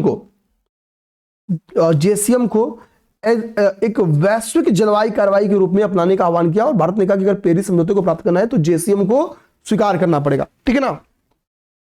तो ज्वाइंट क्रेडिटिंग मैकेनिज्म को स्वीकार करने के लिए बेसिकली भारत ने ये बात बोली कि भाई कि इसको हमको एक्सेप्ट करना चाहिए, इसको हमको स्वीकार करना चाहिए, ठीक है ना, इसको स्वीकार करना चाहिए। ये बात मतलब बोली गई थी, ठीक है। और अब हम बोलते कि भाई कि जो 2015 में पेरिस समझौता था वहां पे वो 2 डिग्री सेल्सियस का टारगेट बनाया गया था, ठीक है। अभी माना जा रहा है कि हम लोग उससे बहुत दूर हैं। अच्छा, भारत में UNFCCC बहुत तरीके से इंपॉर्टेंट है, यहाँ पे बहुत सारे घोषणाएं हुई हैं। तो भारत ने एक तो बोला क्या कि जेसीएम को लोगों को एक्सेप्ट करना चाहिए, स्वीकार करना चाहिए जलवायु कार्रवाई के रूप में। एक भारत ने बोला कि भाई कि हम जो बिग कैट अलायंस हमने जो बनाया है, तो ग्लोबल बिग कैट समिट का आयोजन करेंगे। क्या करेंगे? ग्लोबल बिग कैट समिट का आयोजन करेंगे। कहां पे? नई दिल्ली में। कहां पे? नई दिल्ली में। तो ग्लोबल बिग कैट समिट 2026 का आयोजन कहां होने वाला है? नई दिल्ली में। इस बात की भी घोषणा कहां पे की? भारत ने UNFCCC के COP30 में ही की, ठीक है, ध्यान देना,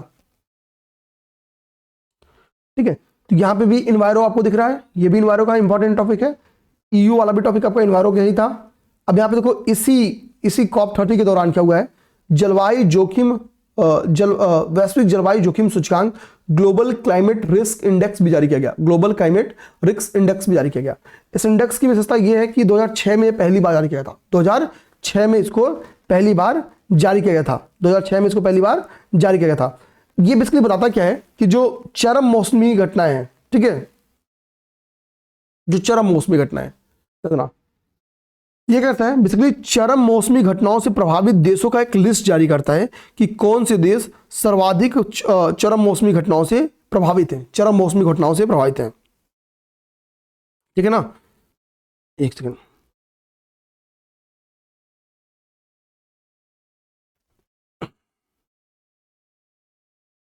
ठीक है।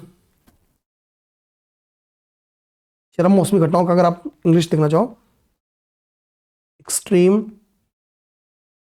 वेदर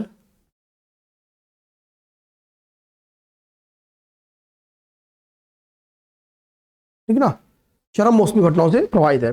अब देखो, जो जितना प्रभावित रहेगा, जैसे मान लो कि कोई ज्यादा प्रभावित है, जो सबसे ज्यादा प्रभावित है उसको रैंक 1 मिलेगा। यानी इसमें जो रैंक 1 रहना अच्छी बात है कि खराब बात है? तो ये नकारात्मक है भाई, इसमें रैंक 1 रहना अच्छी बात नहीं है। रैंक 1 से अंतिम जितना जाओगे उतनी अच्छी बात है, ठीक है। अब देखो, ये कह रहा है कि, ठीक है, तो कह रहा है प्रभावित देशों को पहले, सर्वाधिक प्रभावित देशों को पहले स्थान पर रखा गया है। अब देखो, क्रमशः प्रथम, द्वितीय एवं तृतीय स्थान पर कौन है? तो डोमिनिका, म्यांमार और होंडुरास। तो यहाँ पे टॉप 3 कंट्री का नाम लिखा है, टॉप 3 चरम मौसमी घटनाओं से प्रभावित टॉप 3 कंट्री, ठीक है। कौन है? DMH, Dominica, Myanmar, Honduras. Top 3 country कौन है? DMH है, डोमिनिका, ठीक है, आपका म्यांमार और होंडुरास। MDH मसाले हमने सुना था, MDH, तो MOD अपने में चेंज हो गए हैं। MOD क्या हुए? अपने में चेंज हो गए हैं। तो DMH मसाले, MDH नहीं, DMH मसाले। तो मसाले ने क्या किया है? बेसिकली एक्सट्रीम वेदर कंडीशंस को लेके आया है। तो चरम मौसमी घटनाओं से प्रभावित जो देश से सर्वाधिक कौन है? तो D for Dominica, D for Dominica. अब आपको डोमिनिका का कैपिटल पता रहना चाहिए, आपको म्यांमार का कैपिटल पता रहना चाहिए, आपको होंडुरास का कैपिटल पता रहना चाहिए। इन तीनों का कैपिटल पता रहना चाहिए मेरे भाई। हमेशा आपको 2 चीज, कैपिटल और लैंडलॉर्ड है कि नहीं है, एक बार इसके लिए फोटो देख लो। इसका फोटो देखने से क्या है कि अगर मान लो वहां पे कुछ और भी चीजें आप चाहो तो देख सकते हो भाई, कोई यहाँ पे झील तो नहीं है, कोई वगैरह वगैरह ऐसा कुछ, ठीक है, कोई बड़ी इंफॉर्मेशन ज्योग्राफिकली ना छिपी हो, आ जाता है पेपर में कितनी बार क्वेश्चन, ठीक है। भारत का 15वां स्थान है, पहले 10वां स्थान था, तो भारत 10वें से 15वें स्थान पे गया। अब ये अच्छी बात है भारत के लिए या खराब बात है? चलो कमेंट करके बताओ, ठीक है। मैंने आपसे बोला कि भाई जो सबसे ज्यादा प्रभावित होगा वो पहले रैंक पे होगा, तो भारत ये बता रहे हैं कि भारत चरम मौसमी घटनाओं से इस बार थोड़ा कम प्रभावित हुआ है, ठीक है। अब ये अच्छी बात है खराब बात है तो आप ही बता पाओगे, ठीक। आते हैं हम लोग नेक्स्ट देखते हैं। COP30 के दौरान एक और इंडेक्स जारी किया गया, उस इंडेक्स का नाम है जलवायु परिवर्तन प्रदर्शन सूचकांक, climate change performance index, CCPI। जो ये क्लाइमेट चेंज परफॉर्मेंस इंडेक्स है, ये संयुक्त रूप से जारी किया जाता है। ये कैसे जारी किया जाता है? तो ये संयुक्त रूप से जारी किया जाता है German watch, new climate institute और क्लाइमेट एक्शन नेटवर्क के द्वारा। German watch, new climate institute और क्लाइमेट एक्शन नेटवर्क के द्वारा ये संयुक्त रूप से जारी किया जाता है। तो पहली इंपॉर्टेंट बात क्या होगी? ये हो गई। पहली इंपॉर्टेंट बात क्या होगी मेरे भाई? पहली इंपॉर्टेंट बात ये होगी। अब देखो भारत का प्रदर्शन, देखो भारत का, तो कह रहा है कि ये पहली बात, देखो आपको ध्यान रखना है कि वैश्विक जलवायु जोखिम सूचकांक 2026-2006 में जारी की गई थी, ठीक है, ध्यान रखना। और जो परिवर्तन प्रदर्शन सूचकांक है ये 2005 में जारी की गई थी। ये पहली बार 2005 में जारी की गई थी, ध्यान रखना। इसको German watch, new climate institute और क्लाइमेट एक्शन नेटवर्क, इन तीनों की सहायता से जारी किया था, इन तीनों की सहायता से जारी किया जाता है। ये चीज अपने दिमाग में रखना है, ये चीज अपने दिमाग में रखना है आपको, ठीक है ना। अच्छा, और कुछ छूट तो नहीं रहा है? एक सेकंड, लग तो नहीं रहा है, ठीक है।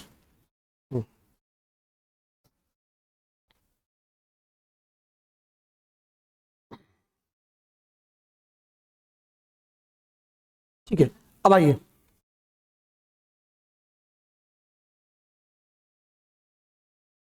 ठीक है। अच्छा, कल को आपको दिमाग में ये रहे कि किसके द्वारा जारी किया जाता है? तो ये जर्मन वॉच के द्वारा जारी किया जाता है।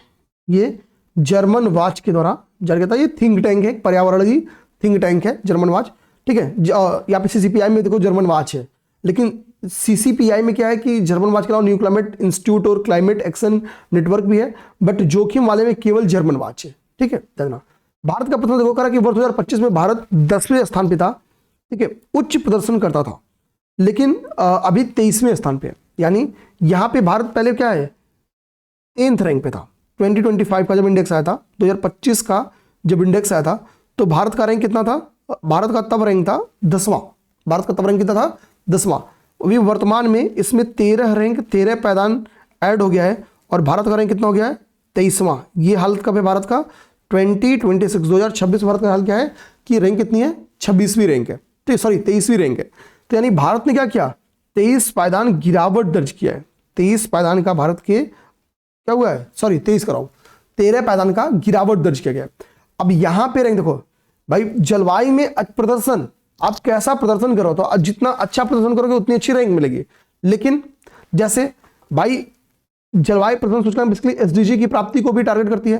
तो कह रहा है कि कोई भी देश का जो क्लाइमेट को लेके जो प्रयास होना चाहिए वो इतना अच्छा नहीं है कि उसको टॉप 3 में शामिल किया जाए, ठीक है, टॉप 3 में शामिल किया जाए। तो किसी भी देश को शीर्ष 3 स्थान में कोई जगह नहीं मिली है, शीर्ष 3 में कोई जगह नहीं मिली है, टॉप 3 में कोई नहीं है। एक अगला फैक्ट मेरे भाई क्या है यहाँ पे कि टॉप 3 में नो कंट्री, कोई भी देश स्थित नहीं है। अगली बात, क्यों? क्योंकि किसी का ऐसा अच्छा परफॉर्मेंस नहीं है जिसको टॉप 3 में रखा जाए। तो 13 पायदान की गिरावट दर्ज हुई, ये दिमाग में रखना अपने को, और टॉप 3 में कोई भी देश स्थित नहीं है, ये बात अपने दिमाग में मेरे भाई रखना है, ठीक है। अब देखो 10वें स्थान पे क्या है भारत? भारत 10वें स्थान पे है, मतलब इसमें जलवायु प्रदर्शन सूचकांक में, ठीक है। तो उस समय भारत क्या था? भारत की रैंक अच्छी थी, तो भारत की कैटेगरी क्या थी? उच्च प्रदर्शन, ठीक है, हाई परफॉर्मर कैटेगरी में रखा गया था भारत को। लेकिन अभी किस में रख दिया गया है? अभी मीडियम परफॉर्मर की कैटेगरी में भारत को रखा गया है, क्योंकि रैंक खराब हो गई है। तो भारत की रैंक में गिरावट क्या हुआ कि भाई भारत हाई परफॉर्मर से, ठीक है, भारत कहां चला गया है? मीडियम परफॉर्मर के ग्रुप में चला गया है, मीडियम परफॉर्मर के ग्रुप में चला गया। अब देखो यहाँ पे हम लोग क्या देख रहे हैं? यहाँ पे हम लोग देख रहे हैं बेसिकली क्लाइमेट सीसीपीआई, ठीक है, क्लाइमेट चेंज परफॉर्मेंस इंडेक्स के बारे में पढ़ रहे हैं, सीसीपीआई के बारे में पढ़ रहे हैं। क्या है कि रैंक कितनी है? रैंक अभी 23वीं है, 13 स्थान की गिरावट दर्ज हुई है। भारत का कैटेगरी में भी इंपैक्ट पड़ा, हाई परफॉर्मर से मिडिल मध्यम परफॉर्मर की कैटेगरी में चला गया। टॉप 3 में कोई देश स्थित नहीं है। हमने जलवायु जोखिम में क्या देखा? जलवायु जोखिम में देखा जर्मन वॉच के द्वारा जारी किया जाता है। टॉप 3 में यहाँ पे ध्यान देना कौन है? डीएमएच है, एमडीएच मसाले से उल्टा है, डी से डोमिनिका, एम से म्यांमार और एच से होंडुरास। भारत का स्थान कितना है? 15वां है। पहले कितना था? 10। पहले यहाँ पे भारत का कितना था? 10। और सीसीपीआई में भी भारत का कितना था? 10। दोनों जगहों पे 2025 में रैंक कितनी थी? 10। लेकिन एक जगह कितनी हो गई? 15, और एक जगह कितनी हो गई? 23, ठीक है, याद रखना। अच्छी परफॉर्मर कौन है? तो रैंक 4 पे आपका डेनमार्क है, फिर यूके है, ठीक है, फिर मोरक्को है, ठीक है। फिर मोरक्को है, डेनमार्क, यूके और मोरक्को, ये शीर्ष परफॉर्मर है, ठीक है, शीर्ष प्रदर्शन करने वाले, प्रदर्शन करता, सीसीपीआई में शीर्ष प्रदर्शन करता, सबसे अच्छा परफॉर्मेंस करने वाले जो कंट्रियों के हैं आपका डेनमार्क, यूके और मोरक्को है। तो हमने बताया भी अभी आपको कि ईयू ने क्या है, ईयू ने क्लाइमेट को लेकर अभी नवीन टारगेट बनाया है कि हम 2040 से क्या करेंगे, 2040 तक 90% ग्रीन हाउस गैसेस के इमिशन को कम कर देंगे। ये इनका एक अपने में एक समझौता हुआ है। और 2030 तक 55% ग्रीन हाउस गैसेस के इमिशन में बाध्यकारी कटौती की बात की गई है। कितना बाध्यकारी, ठीक है। मैंने आपसे मेरे भाई आपको पढ़ाया था ऊपर एक, देखो जब मैंने यहां आपको पढ़ाया था तभी मैंने आपसे बोला कि अभी एक बहुत प्यारा सा हम लोग फैक्ट पढ़ने वाले हैं और वो नीचे पढ़ेंगे। वो हमने पढ़ा था आपको नौरादेही अभ्यारण्य के बारे में। ये देखो आप यहाँ पे ध्यान से, यहाँ पे क्या है, नौरादेही अभ्यारण्य, नौरादेही अभ्यारण्य, ध्यान देखो यहाँ पे। तो मैंने जो आपको नौरादेही अभ्यारण्य पढ़ा था तभी बताया था कि भाई अभी नौरादेही अभ्यारण्य के बारे में हम लोग फिर पढ़ेंगे। तो नौरादेही अभ्यारण्य क्यों फेमस है, जो चीतों के पुनर्वास के लिए ये तीसरा स्थल बन गया भारत में। फिर हम लोग इसको पढ़ते हुए जब नीचे गए तो अभी एक और फैक्ट आपकी स्क्रीन पे घूमता टहलता मिल रहा होगा और वह है चीता मुखी ने 5 शावकों को जन्म दिया, ठीक है। तो पहली बात तो आपको दिमाग में क्या रखना है, अब बोलोगे सर क्या ये चीता जो मुखी है इसका नाम भी याद रखना है कि मुखी चीता है, ये याद करना है। तो नाम याद करना है, नाम याद करना मेरे भाई बहुत जरूरी क्यों है, क्योंकि हमको होता है कि भारत से चीते विलुप्त प्राय हो गए थे। हमने फिर नामीबिया से इनको मंगाया और जब इनको नामीबिया से मंगाया तो सबसे पहले हमको कुनू में रखा, फिर गांधी सागर में रखा और अभी हमने रिशन में तीसरा आवास बनाया।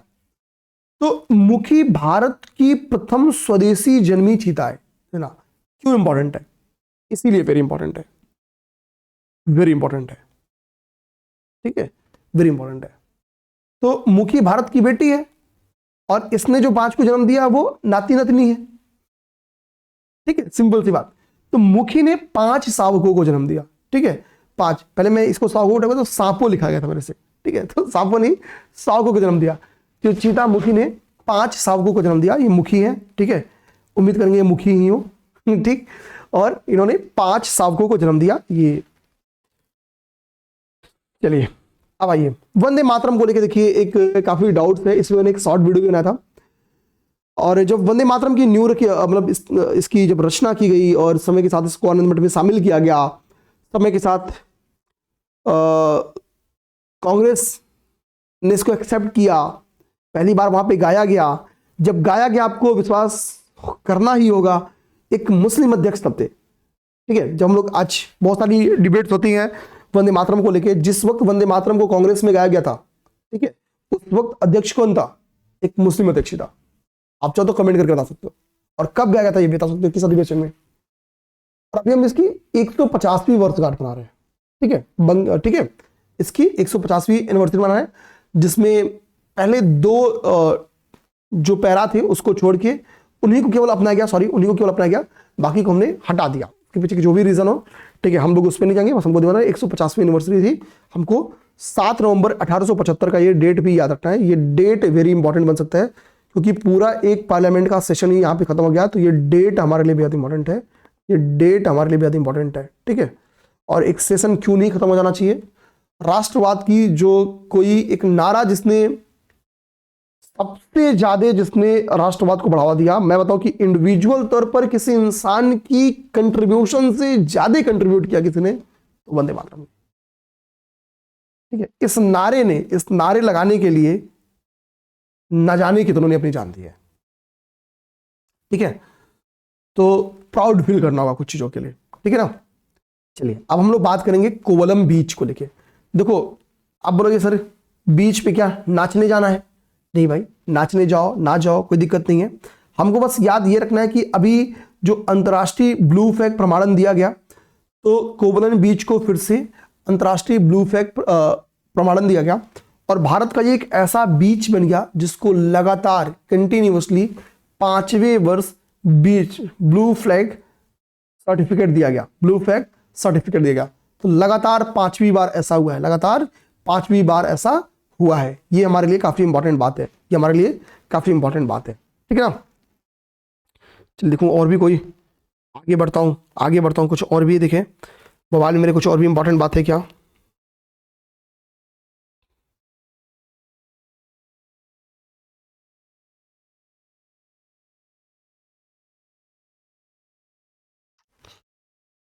चलिए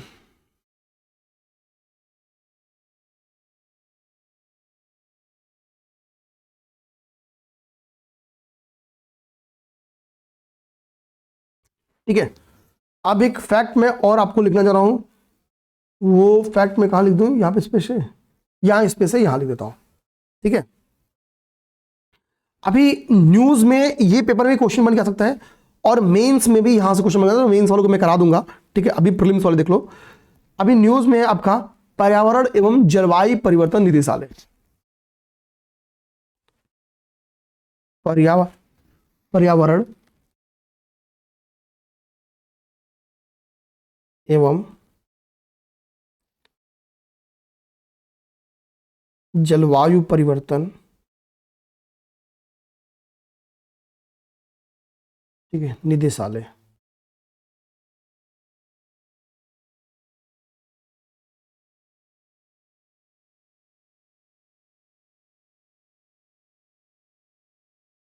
ठीक है ना, पर्यावरण एवं जलवायु परिवर्तन निदेशालय, पहले ये चीज ध्यान देते हैं। ठीक है, अगर इसकी इंग्लिश आपको देखनी है तो लिख देता हूं, directorate for environment and climate.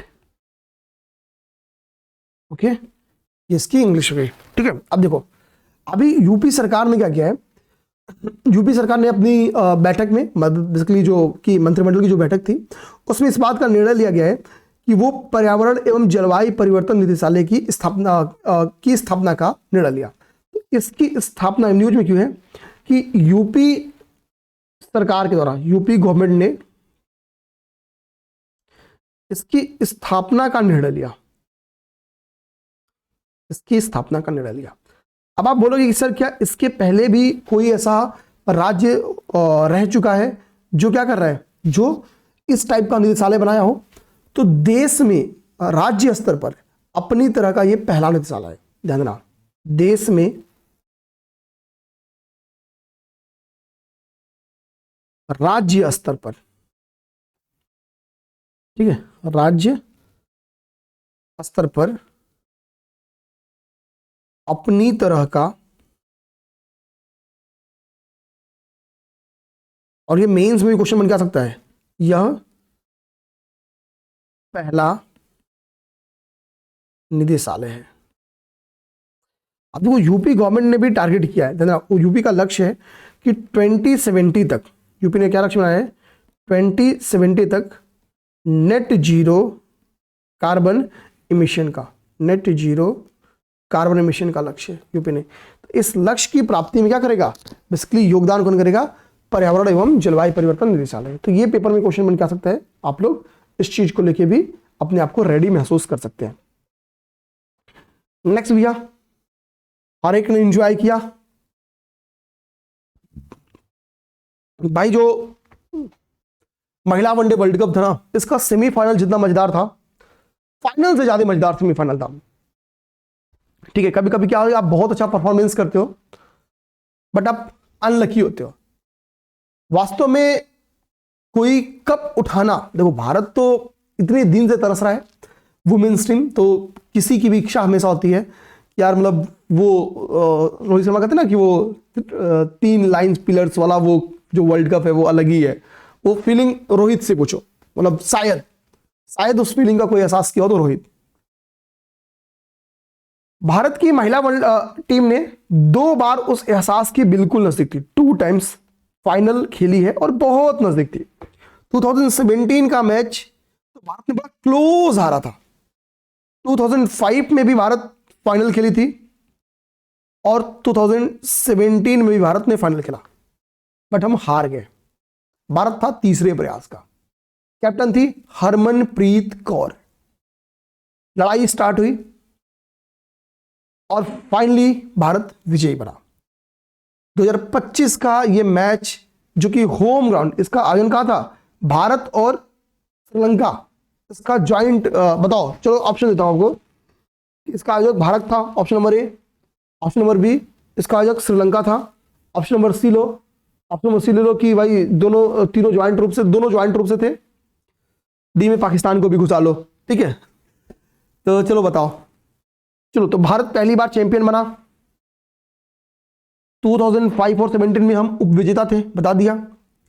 Player of the match और प्लेयर ऑफ द टूर्नामेंट की बात करें तो Shafali Verma, Shafali Verma player of the match नहीं। सैफाली वर्मा इनिशियली प्लेयर में शामिल नहीं थे, टीम के 15 का जो पहले स्क्वाड तैयार किया गया था उसमें शामिल नहीं थी।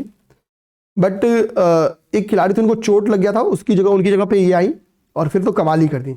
और दीप्ति शर्मा जो कि अभी डिप्टी एसपी बन चुकी है, किस गवर्नमेंट ने इनको डिप्टी एसपी बनाया बता सकते हो, ठीक है।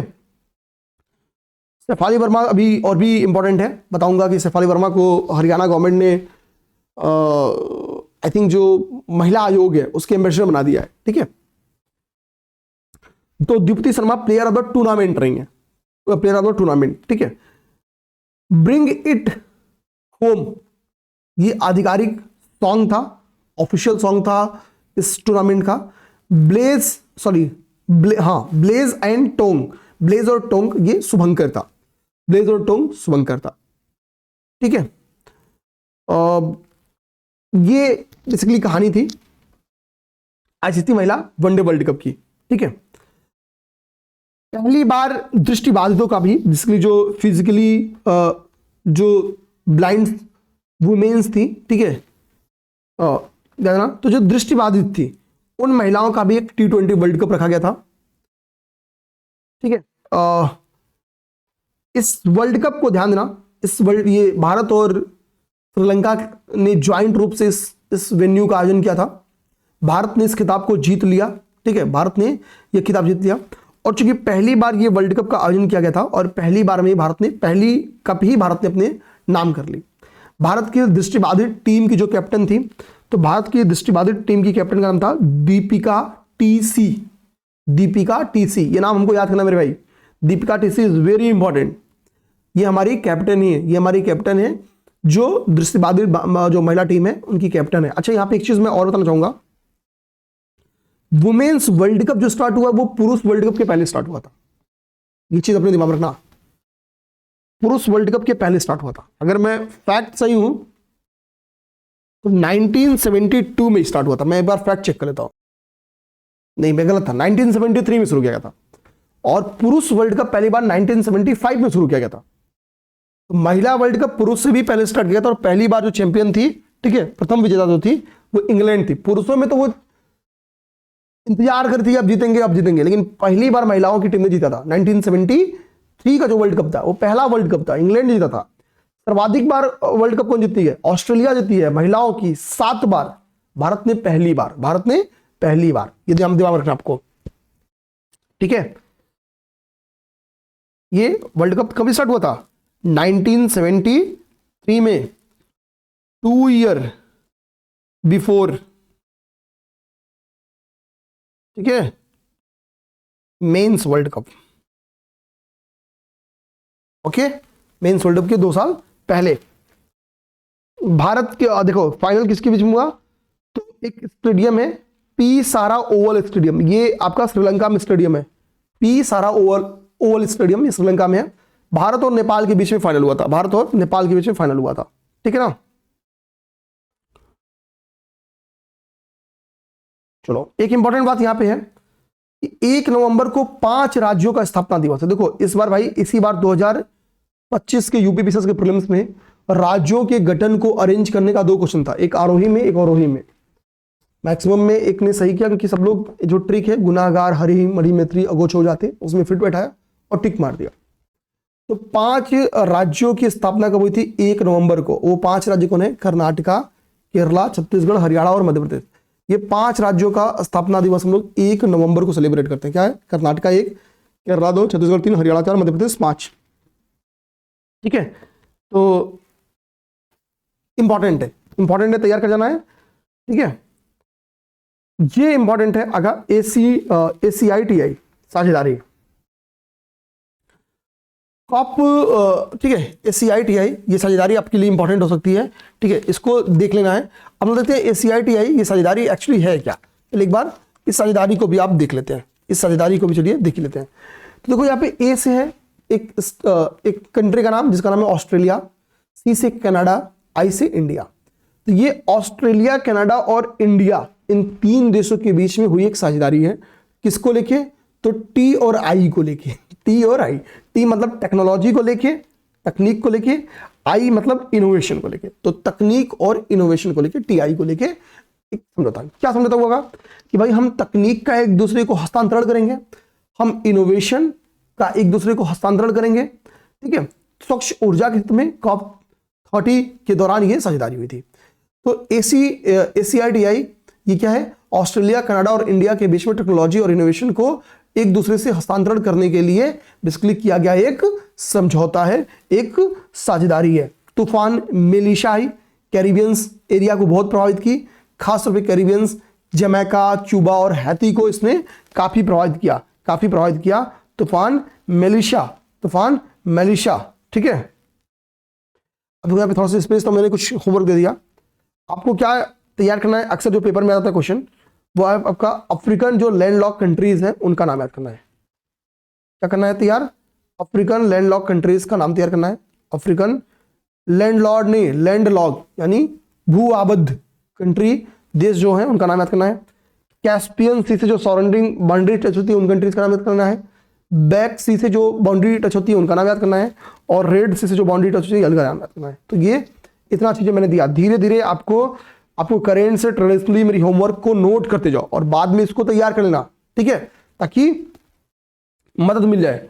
आपको थोड़ा खेल हम लोग यहां भी देखेंगे, खेल को भी यहां भी खेलेंगे। देखो खेल को मैंने कुछ जगहों पे चार्ट के थ्रू दिखाया है। चार्ट के थ्रू देखो, अभी देखो होता क्या कि हमको बेसिकली भारत की क्या रैंकिंग है, भारत ने कुल कितना स्वर्ण जीता, ठीक है, टॉप 3 में अगर भारत है तो हमारे लिए इंपॉर्टेंट है, ठीक है। कोई भी चैंपियनशिप हो, चाहे अगर खासतौर पर वो विश्व चैंपियनशिप है, ठीक है, कुछ तो हमारे लिए बेहद इंपॉर्टेंट होता है, ठीक है। अब जैसे देखो ये एशिया चैंपियनशिप था तीरंदाजी को लेके, लेकिन चूंकि भारत इसमें प्रथम स्थान पे था। और पहली बात तो 24वां एशियाई तीरंदाजी हुआ कहाँ? तो ढाका। कहाँ पे हुआ? ढाका, आपके ढाका में हुआ, ढाका बांग्लादेश में हुआ, ढाका बांग्लादेश में। तो 24वां एशियाई तीरंदाजी कहाँ हुआ मेरे भाई? तो 24वां एशियाई तीरंदाजी, ठीक है, इसका आयोजन कब हुआ? तो ढाका में हुआ। तीरंदाजी का आयोजन कब हुआ? तो ढाका में हुआ, ठीक है। ये फैक्ट, भारत ने सबसे ज्यादा, भारत इसमें सफल कंट्री था। भारत में 6 गोल्ड जीते, 3 रजत जीते, 1 कांस्य के साथ कुल 10 पदक जीता। तो भारत ने कुल 10 पदक जीत के क्या हुआ? सबसे सफल देश बना, ठीक है, भारत। इसने केवल 6 गोल्ड जीते। इसने क्या है? भारत ने कुल 6 गोल्ड जीते, भारत कुल 6 गोल्ड जीते। और तीरंदाजी में अभी तक ये भारत का सबसे अच्छा प्रदर्शन था। तो आपको बस एक फैक्ट यहाँ पे याद करना है, फैक्ट एक यहाँ पे याद करना है, ये फैक्ट, और आपको एक ये फैक्ट याद करना है कि कुल 6 गोल्ड के साथ भारत ने 10 पदक जीते। इस तरह से शूटिंग चैंपियनशिप भी हुआ, शूटिंग डिस्कियों, ठीक है। ISSF विश्व शूटिंग चैंपियनशिप भी स्टार्ट हुआ, राइफल्स एंड पिस्टल्स का। भारत ने इसमें कुल टोटल इसमें भारत को तीसरा स्थान मिला है। पहले पे कौन है? पहले पे चाइना है, दूसरे पे दक्षिण कोरिया है, तीसरे पे भारत है। तो भारत इसमें किस रैंक पे है? तीसरे रैंक पे है। ISSF विश्व शूटिंग चैंपियनशिप में इसका आयोजन कब हुआ? तो काहिरा मिस्र में इसका आयोजन हुआ। काहिरा मिस्र में इसका आयोजन किया गया, ठीक है। भारत ने कुल कितना यहाँ पे गोल्ड जीता? तो केवल 3 गोल्ड जीता, ठीक है। शूटिंग चैंपियनशिप में भारत कितना जीता? 3 गोल्ड। तो एक फैक्ट आपको ये याद करना है। और भारत तीसरे रैंक पे है 3 गोल्ड जीत के साथ, ठीक है, देना। उसके बाद से आपका वर्ल्ड बॉक्सिंग, देना। इसके बाद से बारी आती है किसकी? आपकी बॉक्सिंग की आती है। तो वर्ल्ड बॉक्सिंग का फाइनल्स में देखेंगे आयोजन कहाँ हुआ? तो शहीद Vijay Singh Pathik sports complex greater Noida में इसका आयोजन किया गया। वर्ल्ड बॉक्सिंग कप फाइनल्स का आयोजन कहाँ किया गया? तो ग्रेटर नोएडा के किस स्टेडियम में? तो शहीद विजय सिंह पथिक स्पोर्ट कॉम्प्लेक्स में इसका आयोजन किया गया। भारत ने इसमें सबसे सफल देश रहा, ध्यान देना। इसमें टोटल 20 पदक हैं, जिसमें 9 गोल्ड थे। और सबसे बड़ी बात थी कि भारत ने एक ही दिन में, ध्यान देना, एक ही दिन में 7 गोल्ड जीते। भारत ने एक ही दिन में 7 गोल्ड जीते। डेली गोल्ड स्वीप का रिकॉर्ड बनाया, डेली गोल्ड स्वीप का रिकॉर्ड बनाया। ध्यान देना, आज इसलिए इंपॉर्टेंट है, एक तो इसका आयोजन कहाँ पे है, यूपी में हुआ है, तो इसलिए ये फैक्ट बेहद इंपॉर्टेंट है। ऊपर से भाई एक ही दिन में भारत ने टोटल 9 जीते हैं और 7 तो एक ही दिन में गोल्ड जीता है। तो ये एक दिन में गोल्ड स्वीप का ये हाईएस्ट रिकॉर्ड है। ठीक है, ध्यान, ये रिकॉर्ड कायम किया भारत ने। तो हमको टोटल 9 गोल्ड और 7 एक ही दिन में याद रखना है भारत ने। फिर आपका कजाकिस्तान, उज्बेकिस्तान है, इसको मत याद करो तो भी चलेगा। अब हमने क्या देखा कि भाई एशियाई तीरंदाजी में भी भारत फर्स्ट पे है, ठीक है, और बॉक्सिंग में भी भारत फर्स्ट पे है। बस हमने शूटिंग में हम थर्ड पे हैं 3 गोल्ड के साथ। ठीक है, आ जाओ, 9वां फीफा अंडर 17 महिला विश्व कप 2025। ठीक है, इसका आयोजन कब हुआ, तो इसका आयोजन हुआ आपका मोरक्को में। पहली बार, इंपॉर्टेंट इसलिए है कि ये फीफा वर्ल्ड कप पहली बार अफ्रीका के मोरक्को में आयोजित किया गया। अफ्रीका के मोरक्को में।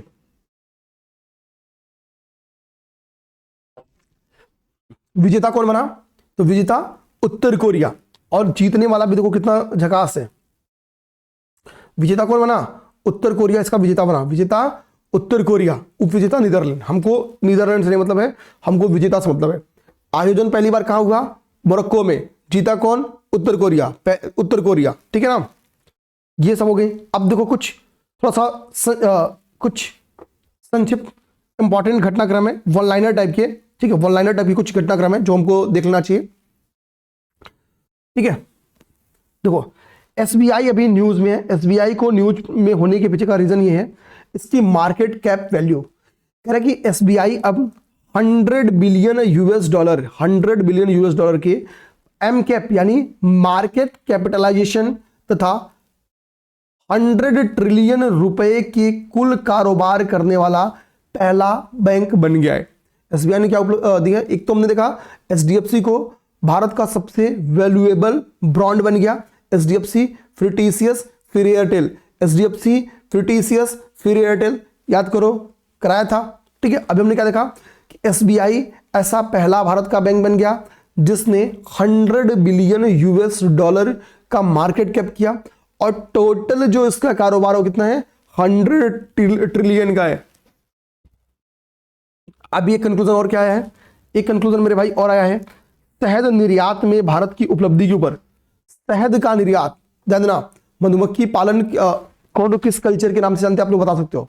ठीक है, क्या कहते हैं, जैसे पीसी कल्चर होता है, सीरी कल्चर होता है, इस तरह से किस कल्चर क्या कहते हैं उसको, अब बताओ। कह रहा है कि भारत शहद निर्यात के क्षेत्र में विश्व का दूसरा सबसे बड़ा निर्यातक बन गया है, पहला चीन है। तो शहद निर्यात यहाँ पे एक्सपोर्ट में, निर्यात में, ध्यान देना, निर्यात में भारत सेकेंड रैंक पे है। सबसे बड़ा कौन सा कंट्री है, सर्वाधिक निर्यात कौन करता है, तो चाइना करता है। ठीक है, चाइना करता है। चाइना के बाद से कौन करता है, भारत कर रहा है। चाइना के बाद से कौन कर रहा है, भारत कर रहा है। ठीक है, भारत कर रहा है। क्यूएस एशिया यूनिवर्सिटी रैंकिंग, देखना, क्यूएस एशिया यूनिवर्सिटी रैंकिंग में आईआईटी दिल्ली ने लगातार 5वें वर्ष शीर्ष स्थान प्राप्त किया है। लगातार 5वें वर्ष शीर्ष स्थान प्राप्त किया है। ठीक है, ये बुकर प्राइज 2025 के संदर्भ में तो कुछ इंपॉर्टेंट फैक्ट देखो, कह रहा है कि कनाडाई, ठीक है, हंगेरियन ब्रिटिश लेखक है एक, उनका नाम है डेविड स्लेज इसजिले, डेविड इसजिले, ये नाम, इस पर्सनालिटी का नाम रखना। ये बुकर प्राइज विजेता है, ये बुकर प्राइज विजेता है, जाना। ठीक है, ये कनाडाई, हंगेरियन, ब्रिटिश मूल, मतलब घूमते रहे तीनों देश के एक लेखक हैं डेविड इसजिले। इनकी एक हम लोग कह सकते हैं कि एक उपन्यास है और इनके उपन्यास का नाम है प्लेस। इनके उपन्यास का नाम क्या है मेरे भाई, इनके उपन्यास का नाम है प्लेस। ये इनका क्या है, ये इनका उपन्यास है और इसी उपन्यास के लिए बुकर जीते हैं। 2025 का बुकर किसने जीता, डेविड इसजिले। ठीक है, देखो यहाँ पे जला हुआ है और यहाँ पे फ्लेस। ठीक है, ना यहाँ पे देखो फ्लेस लिखा हुआ है। ठीक, देखो तो थोड़ा नाम जिले और फ्लेस थोड़ा मैचिंग सा है। ठीक है, तो ये हमारे दिमाग में होना चाहिए। छठा जल पुरस्कार में सर्वश्रेष्ठ राज्य का पुरस्कार किसने पाया, तो सर्वश्रेष्ठ राज्य का पुरस्कार महाराष्ट्र ने पाया। सर्वश्रेष्ठ राज्य का पुरस्कार किस राज्य ने पाया, महाराष्ट्र ने पाया। किसने? महाराष्ट्र ने। अभी हमने पढ़ा था कि ऑस्ट्रेलिया के बारे में कि ऑस्ट्रेलिया ने 16 साल से कम उम्र के बच्चों को क्या किया, सोशल मीडिया को बैन कर दिया। 16 या 14, मुझे एज नहीं याद रहा है, बट अभी याद ये करो कि 15 ईयर अगर आपकी उम्र कम है और आप डेनमार्क में पैदा हैं तो आप सोशल मीडिया नहीं यूज कर सकते। अगर यही प्रतिबंध अभी भारत में लगा दिया जाए तो हम क्या करेंगे? हम विरोध कर लेंगे, जबकि ये प्रतिबंध का होना बहुत जरूरी है। डीप फेक एआई का इतना तगड़ा गंदा यूज हो रहा है, इतना गंदा मिसयूज हो रहा है जिसका कोई हिसाब नहीं है। ठीक है, अभी विकास विकृति सर का एक वीडियो बहुत पहले वायरल हुआ था कि आने वाले ड्यूरेशन में अगर आपके बच्चियों का कोई ऐसा वीडियो आपको मिले और आपको आपके घर के लोग बने कि नहीं संबंधित नहीं, हमारा ऐसा ये वीडियो नहीं है, तो आपको मानना पड़ेगा कि उनका नहीं हो सकता है। आप इस वक्त डीप फेक एआई का इतना तगड़ा मिसयूज है जिसका कोई हिसाब नहीं है, उसके शिकार आप भी बन सकते हो, कोई बन सकता है, वो मैं भी बन सकता हूं, वो आप भी बन सकते हो। हमको हमेशा इन चीजों से सतर्क रहना है, जागरूक रहना है। ठीक है, इस चीज को हमेशा ध्यान देना है। ठीक है, क्योंकि ये लोग, ठीक है, चले आते हैं, अब हम लोग आते हैं डेनमार्क का ये फैक्ट में देख लिया। दिल्ली विस्फोट मामला देखो। ठीक है, मैंने अभी कनेक्ट करा था, आपको याद करा था, तो कह रहा है कि दिल्ली के लाल किले के समीप एक विस्फोट हुआ था। और एक इंपॉर्टेंट बात यह है कि इस समय सीपी पे हम लोग भी मौजूद थे। ठीक है, थोड़ी दूर का ये मामला है। ठीक है, इस दिन मैं वहीं मौजूद था, थोड़ा पहले, मैं तो आधे घंटे पहले चला था। रमन सर तो वहां पे पहले से, उस समय भी वहीं पे थे, फंसे थे वो। अमोनियम नाइट्रेट का यूज किया गया था। किसका? अमोनियम नाइट्रेट बार बार चर्चा में है, NH4NO3। तो यहाँ पे इसका रासायनिक सूत्र भी आपको याद करना पड़ेगा, NH4NO3। ये मेरा बताने का मकसद था, NH4NO3। ठीक है, नाम नहीं याद करना है, किसने फोड़ा, ये पेपर में आएगा अमोनियम नाइट्रेट। ठीक है, पता चले हम लोग नाम कुछ भी याद कर लिए हैं। ठीक है, डॉक्टर उमर फल्ला ढमका, और आए क्या? Ammonium nitrate. ठीक है, घर से भी गया नंबर और निगेटिव तो करा के ही गया। ठीक है, तो अमोनियम नाइट्रेट दिमाग में रखो। जेनजेड थीम बेस्ड, अभी पहला डाकघर की स्थापना यहाँ की गई है। तो देश का पहला जेनजेड थीम बेस्ड डाकघर की स्थापना आईटी दिल्ली के कैंपस में की गई है। कहाँ पे? आईटी दिल्ली के कैंपस में। ये 8 वन लाइनर इंपॉर्टेंट फैक्ट थे जो मेरे भाई आपको आ सकते थे। अब कुछ चर्चित व्यक्ति, मैंने क्या किया, डिफरेंट एरिया से चर्चित व्यक्ति को एक पास लाके भटक दिया। संजय गर्ग साहब भारतीय मानक ब्यूरो के क्या बने हैं? महानिदेशक बनाए गए हैं। भारतीय मानक ब्यूरो के BIS के महानिदेशक बनाए गए हैं। जस्टिस सूर्यकांत जी 53वें मुख्य न्यायाधीश नियुक्त हुए हैं। जस्टिस सूर्यकांत जी, अभी गवई साहब की विदाई हुई। ठीक है, उनका कार्यकाल पूरा हुआ और जस्टिस सूर्यकांत जी 53वें जस्टिस बने, चीफ जस्टिस बने। ठीक है, ध्यान। शेफाली वर्मा, मैंने आपको पहले ही बताया था, अभी जो वुमेन्स वर्ल्ड कप हुआ है उसमें ये POT वो थी प्लेयर ऑफ द टूर्नामेंट। ठीक है, प्लेयर ऑफ द टूर्नामेंट, तो POTM थी। ठीक है, हरियाणा महिला आयोग की ब्रांड एम्बेसडर बनाई गई है। क्या बनाएगी? हरियाणा महिला आयोग की ब्रांड एम्बेसडर, मैंने पहले ही बता दिया था। पलक मुच्छल, इनका नाम तो आपको याद ही होगा, आजकल नाम बहुत चर्चे में नाम है, और ये नाम वास्तव में चर्चा का विषय होना चाहिए। ठीक है, बाकी चीजें हटाइए। और इनके द्वारा जितना भी हम लोग कह सकते हैं कि कार्यक्रम किया जाता है वो कहीं ना कहीं डेडिकेटेड होता है किसी गरीब बच्चे के हार्ट सर्जरी से रिलेटेड। और 3800 से ज्यादा बच्चों की हार्ट सर्जरी इनके द्वारा कराई गई है। ठीक है, बस एक हार्ट। ठीक है, चलिए ठीक है, गिनीज वर्ल्ड रिकॉर्ड बना। कृति सुरेश जी यूनिसेफ इंडिया की नए सेलिब्रिटी एडवोकेट बने। यूनिसेफ इंडिया की ये नई सेलिब्रिटी एडवोकेट है, नई सेलिब्रिटी एडवोकेट। ठीक है, कौन? कीर्ति सुरेश। कीर्ति सुरेश। रविंद्र जडेजा क्रिकेटर है, ऑलराउंडर है, तो इन्होंने 4000 से अधिक रन और 400 से अधिक विकेट लेने वाले देश के दूसरे भारतीय बने। पहले भारतीय कौन थे? कपिल देव थे। पहले भारतीय कपिल देव थे। कपिल देव के बाद ऐसा कीर्तिमान स्थापित करने वाले भारत के दूसरे ऑलराउंडर हैं रविंद्र जडेजा। सर रविंद्र जडेजा 4000 से अधिक रन, 400 से अधिक विकेट इनके द्वारा लिया गया। फातिमा बॉस जो कि मोरक्को की रहने वाली हैं, 74वें मिस यूनिवर्स प्रतियोगिता इनके द्वारा जीती गई। 74वीं मिस यूनिवर्स प्रतियोगिता किसके द्वारा जीती गई? फातिमा बॉस के द्वारा। किसके द्वारा? फातिमा बॉस के द्वारा। कार्लोस माजोन। कार्लोस माजोन कौन थे? तो ध्यान देना, वालेंसिया की राष्ट्रपति हैं। ध्यान देना, वालेंसिया में क्या है? फ्लड आया था, लास्ट ईयर फ्लड आया था, बहुत तीव्र बाढ़ आई थी और उस बाढ़ में बहुत ज्यादा जनधन की नुकसान हुई। तो ऐसा माना गया कि कार्लोस मॉजेन की एडमिनिस्ट्रेटिव, या देखिए प्रशासनिक थोड़ा गलत लिखा गया है, प्रशासनिक गलत लिखा गया है, ठीक है, ये ऐसे लिखा गया,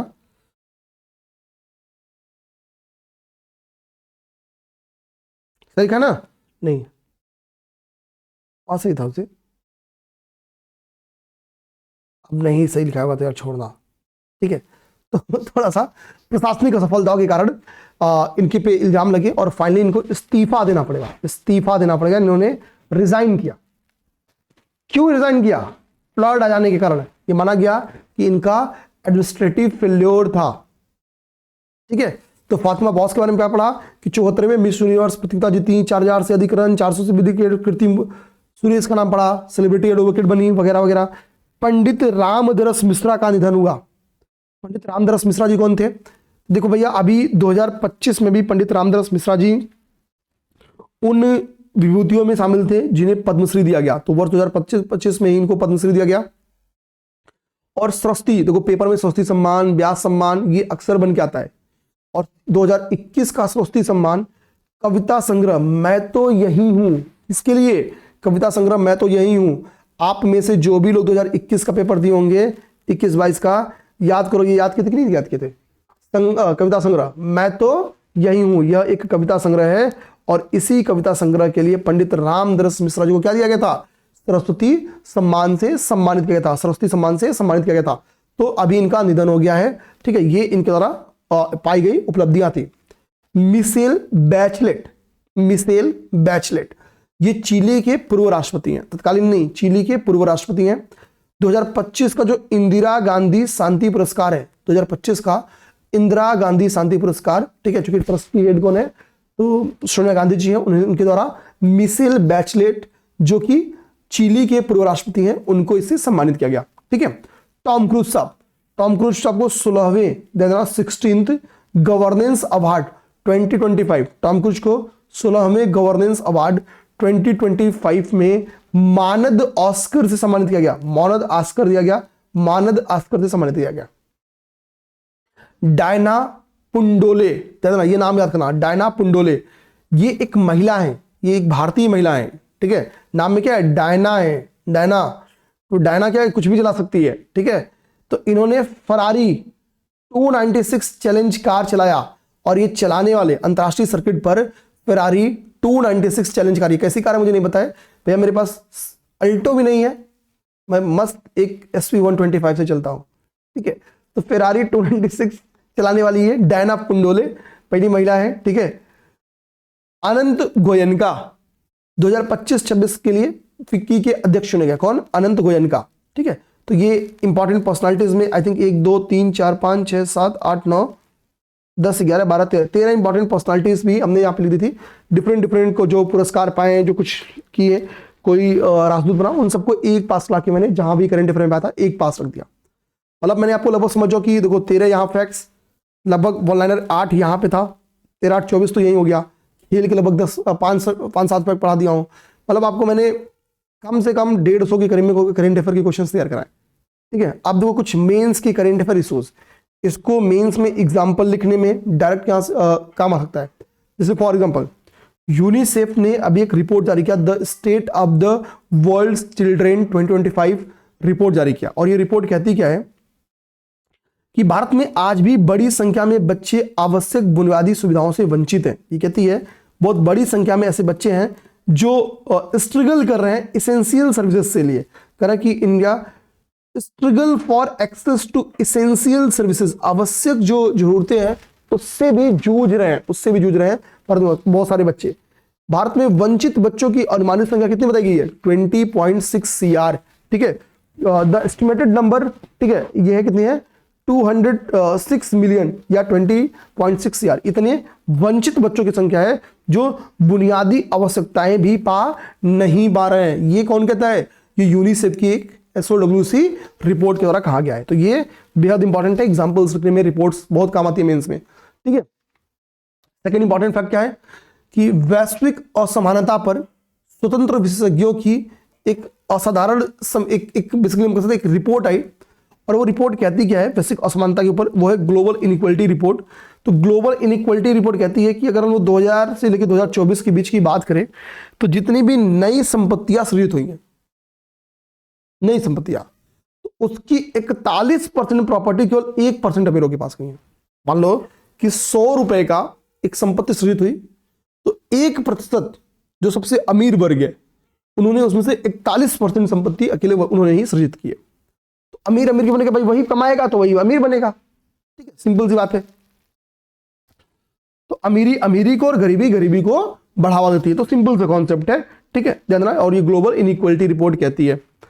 ओडीएफ प्लस स्टेटस अगर देखें तो कह रहा है कि मिनिस्ट्री ऑफ जल शक्ति मंत्रालय की एक रिपोर्ट है कि अभी रिसेंट में है कि भारत के लगभग 95% गांव अब ओडीएफ फ्री घोषित कर दिए गए हैं, ठीक है। एक अगला इंपॉर्टेंट फैक्ट था कि अल्ट्रा प्रोसेस्ड फूड को लेके, जैसे आप जो पैकेजिंग फूड देखते हो उस पर लिखा रहता है ना ये सामान 12 दिसंबर को वो हो जाएगा, ठीक है। अल्ट्रा प्रोसेस्ड फूड को बहुत अच्छा देखो, एक तो पॉजिटिव सेंस क्या है कि अल्ट्रा प्रोसेस्ड फूड का मार्केट बनने का मतलब है कि फूड